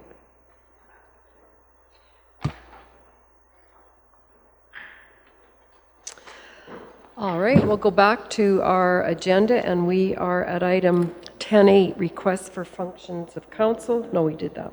Committee reports. Committee reports. Airport Commission. Lionel. Just coincidentally, we had a request for a meeting next week. We don't meet very often, but I got a request. That's why I put it down. There's not a lot on the agenda, but we do meet once in a while. Can I go on to the yes, recycle and you bet. and landfill? Yeah. So landfill also has been just chugging along as it normally does. The only big issue is that, and I brought it up before, was we have purchased some equipment, some new equipment, two pieces. One's a payloader, and another is a push dozer. That's an $800,000 purchase, so it was a fairly big one. But they're both necessary, and we have trade-ins also that'll come off of that value. So other than that, Recycle had a shredding event last week. I don't know if anybody pertained in it or not. I didn't either, but yeah, that's about it. Thanks, Lionel. Any questions? Okay, we will move on to AUMA. Kelly and Clarence. All right, I should have wrote something up. I would be much better prepared, and I didn't. I would like to comment that I appreciate the opportunity to go, and I did notice a difference in the thinking pattern, rurals to urbans. I can't explain it any further than that. I can't quantify that comment, but there definitely is a difference in thinking on topics. I did attend the session where amalgamation was presented, Mayor Barry and the mayor from Lac La Biche. And the third one was Mayor Ron Wixon, were the panel. And they spoke about their experiences. And the middle one from Lac La Biche being the positive, or the one that has gone through. The takeaway from that was, for me, was the interest in the room. It was a double room and it was fairly full. And the questions that came afterwards were, how do we do this? What went wrong for you? So they were very engaged. And I think there is more interest out there in the province if anybody felt like they were on an island. Just judging from the involvement in the room. The escalators did not work, just so you know. That's always a topic item. I wanted to add that. But I did appreciate the opportunity and just the different feel in the room. Yeah. Thank you. Clarence. I think I mentioned it to some people before already in an informal manner, but the thing that really struck me is that they talked about rural a lot. And the reason is that most of their membership are small villages and towns. And that is rural. And maybe even some of the smaller cities are rural. So I think it's not a problem around this council, but I think there's a real problem in our rural areas, which what I'd say is the agricultural part, what is considered rural and what is not. And I think we all have a lot of work to do to let people realize that rural Alberta is more than farms and ranches. Rural Alberta is where we live, where we play, where we go to hospitals, where we buy our groceries, where we buy our farm equipment. It's not just out there where there's nobody for 5 miles. And I think we all have a work to do to maybe redefine what rural really is. The other thing, and Kelly talked about that session on regionalization. Somebody mentioned to me we should have had that at prime time because everybody in this whole place wanted to be there. There was 1,200 delegates there. So quite a bit more than at RMA. Yes, it's a bit different, but a lot of it is very, very much the same. Same types of discussions, concern about funding, concern about what's coming down the pipe, just like we are. And so that's what I really took away from it. I took in some individual sessions, and I should have wrote it down, but I mean, it's just like where we are. When we go to RMMA, you can take a choice of what sort of interests you, and you take 1 or 2 points out of each one, and you move on. So I'm glad I got to go. It was good. But as I say, that just struck me that, rural is more than what we think of at RMA. So that makes me think of the policing thing. Was that talked about? Because obviously at one time in our history, the province determined that rural might be urban's under 5,000 and all of rural. So that was on the agenda, I sort of think, around that time, which would be a bit of a conflict for AUMA to support either side of that. Was that happening? certainly one table, and I can't remember which session it was, and I was sitting with some people from Vauxhall, and they're concerned just like we are about policing costs, and of course, no answers yet. And I think that's probably why it wasn't discussed more, because nobody really knows where it's going. Yeah. Kelly's got some more. Kelly? On that topic, did you know that the town of Tabor has 17 full-time police? 17.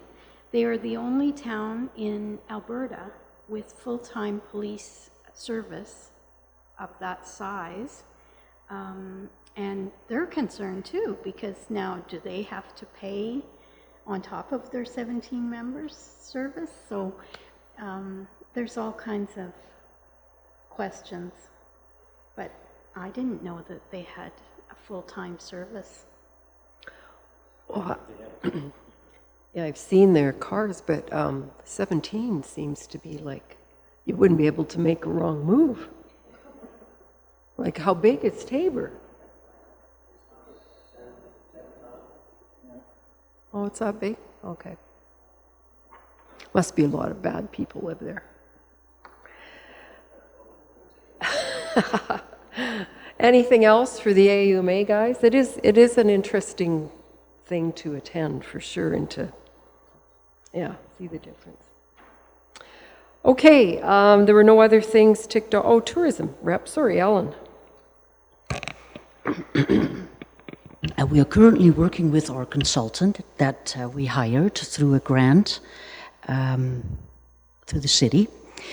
And it is, of course, on the tourism assessment for our area. We have one more session with Don Anderson this month, and then he will present his strategic plan to the NRTA towards the end of November. I believe it's the 21st. We also gave out the Event Development Fund grants yet again. 3 events qualified. One, we gave funds to the ballparks in Brooks. They are going to have a comedy tour fundraiser, and this will also go to all the parks in Brooks. Sagebrush Art Society received some funds for 2 events. I believe one is going to be during the, Run Up or Up Run in Dinosaur Park, to introduce children to the arts. And another one is a new event. It's called the Brooks Beer Fest, and it's being developed by Jamie McIntosh, our executive director, and Jessica Sturgeon, and they have quite a bit of expertise in developing a fund like this. And once it's been established, they like to hand it off to an organization for them to use as a fundraiser, because a lot of organizations are too overwhelmed to start an event like this. So we thought that was great. Bazzano has a new dentist office, and I believe 2 dentists, and they have enough room for 2 hygienists as well. They're right on Main Street. Bazzano Arts Council starts their 36th season on October the 24th with 4 dates with all Canadian musicians. And Scandia Honey operation will soon offer organic honey. When I asked what organic honey is, they have a whole brand new tank set up. 6 miles of no spraying fields or contaminated dirt cannot be in a 6-mile radius. So it's a new thing. Organic honey.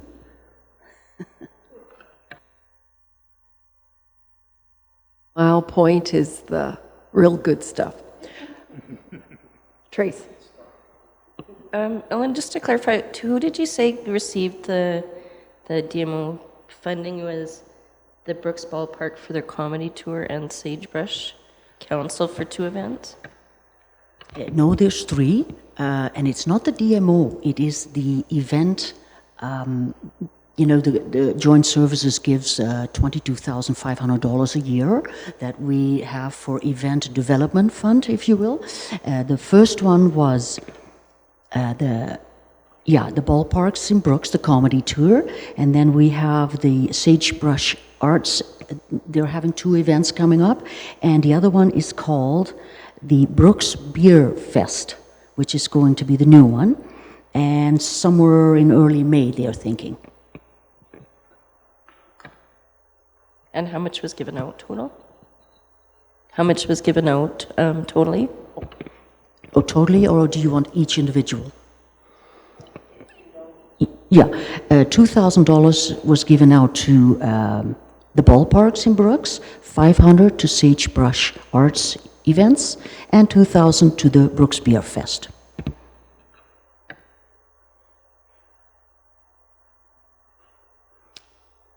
Kelly. Whereabouts do I learn about this stuff so that I can promote other applications? Because I've never seen anything about it. The EDF fund you're referring to? Event, it's all on the website. Yeah. It is on Visit Newell. And all the information, they have links to that information. And I think we have 3 intakes a year. Or do we have 4? I think it's 3.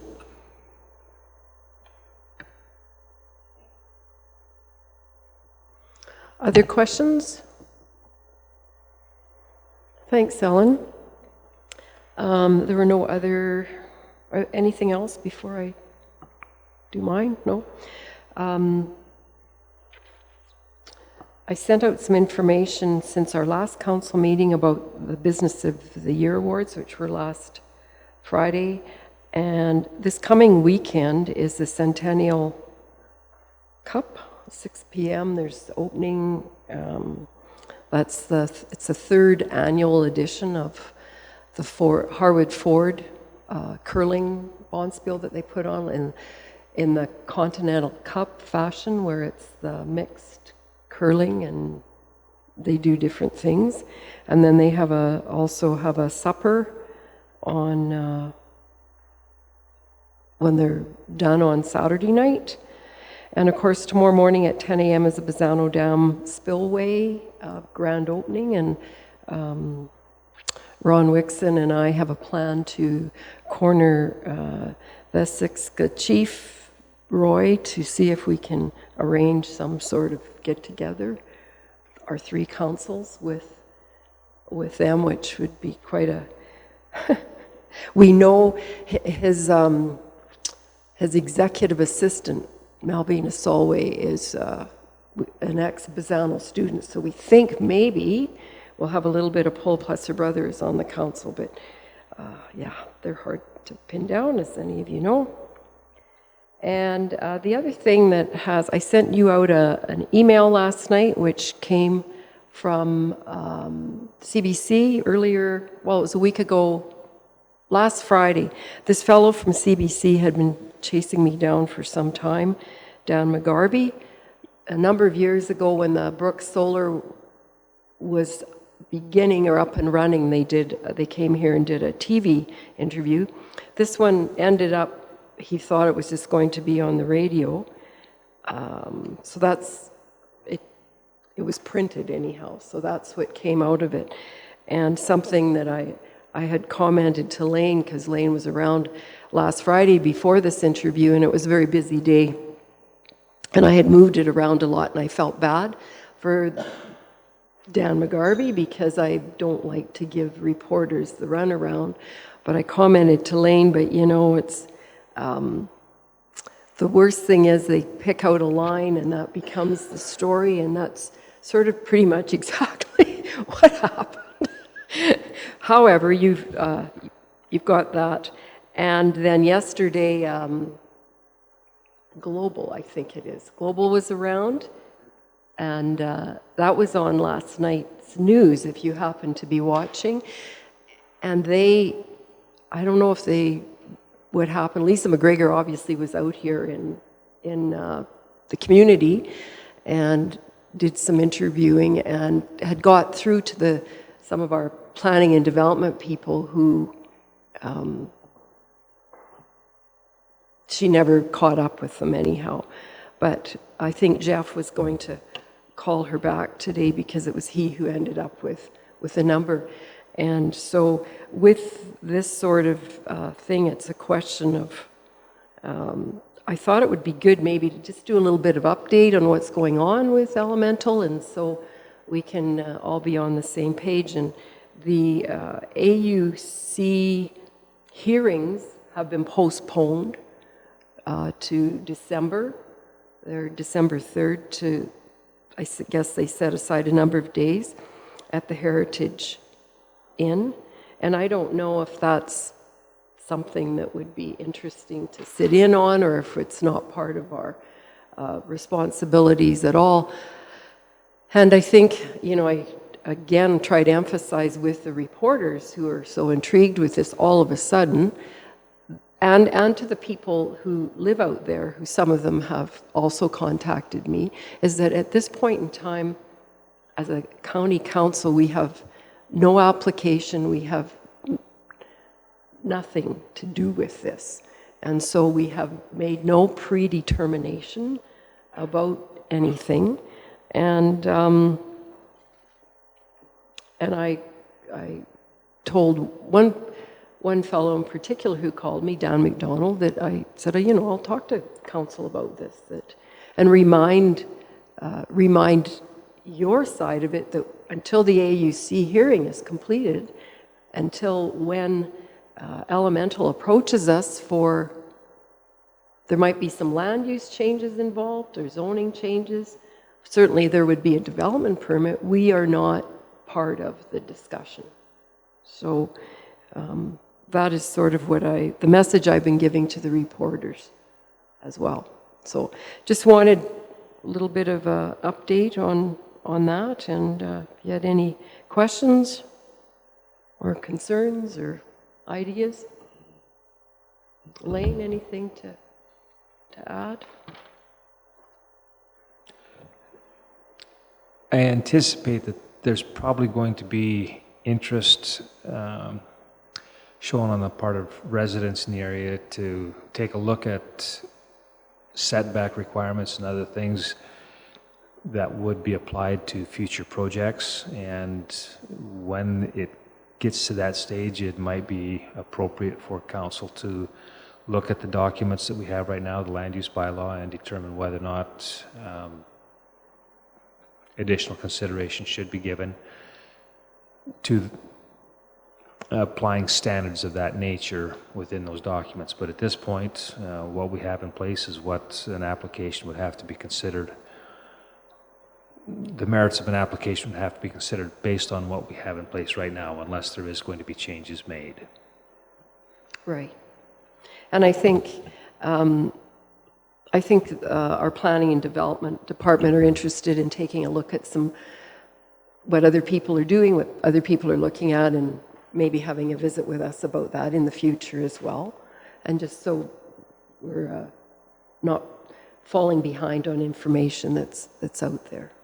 But I've never been part of any type of AUC hearing, and I'm not sure what intervener's status is, but I believe that's what some of the residents, their group is working on that. And so that means that I believe you have to have expert witnesses and things of that nature. So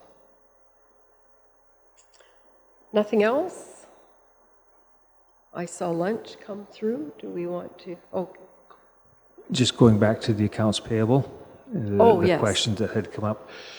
Yes, there is 5 checks that are in the batch. One of them is the larger check that is over the threshold limit. There's 4 others in the other batch as well. They are all for the refund that is owing to these companies. So these are companies that have already paid their taxes. They're eligible for the refund. It has been processed, and part of the information that is before you. Of course, there would be some others that are also eligible for a reduction, but they still have taxes that are owing, so those refund checks would not have been issued. It's just going to be reducing the amount owing in their tax account. So, did you guys want to make the motion now? Clarence? Since I started this mess, I'll make the motion. That is for approval. Okay, for approval of the checks over $350,000. Item 10.6. All in favor?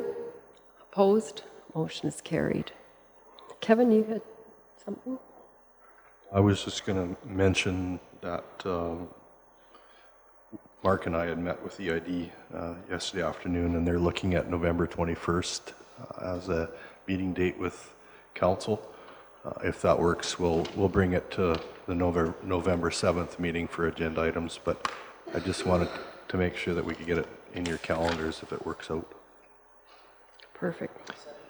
No, after our meeting on the 21st. 21st, yeah.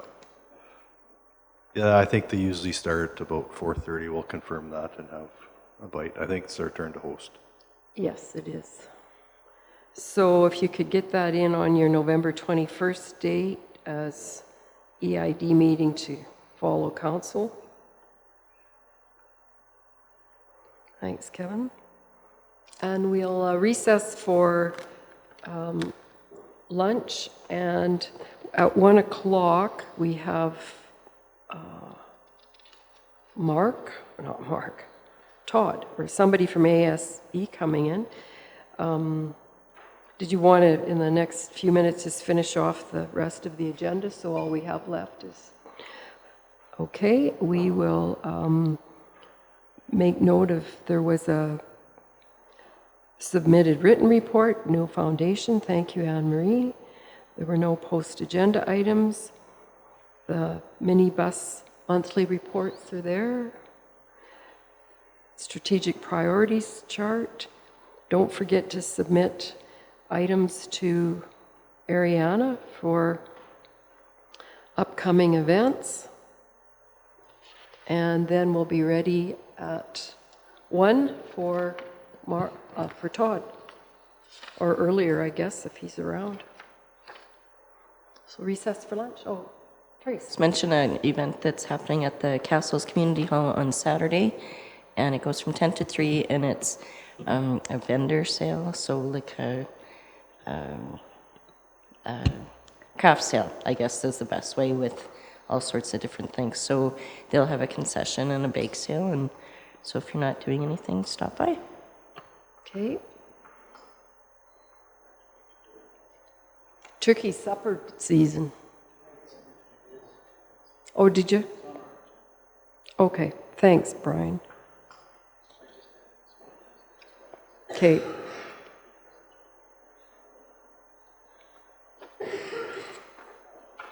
All right, we'll go have some lunch.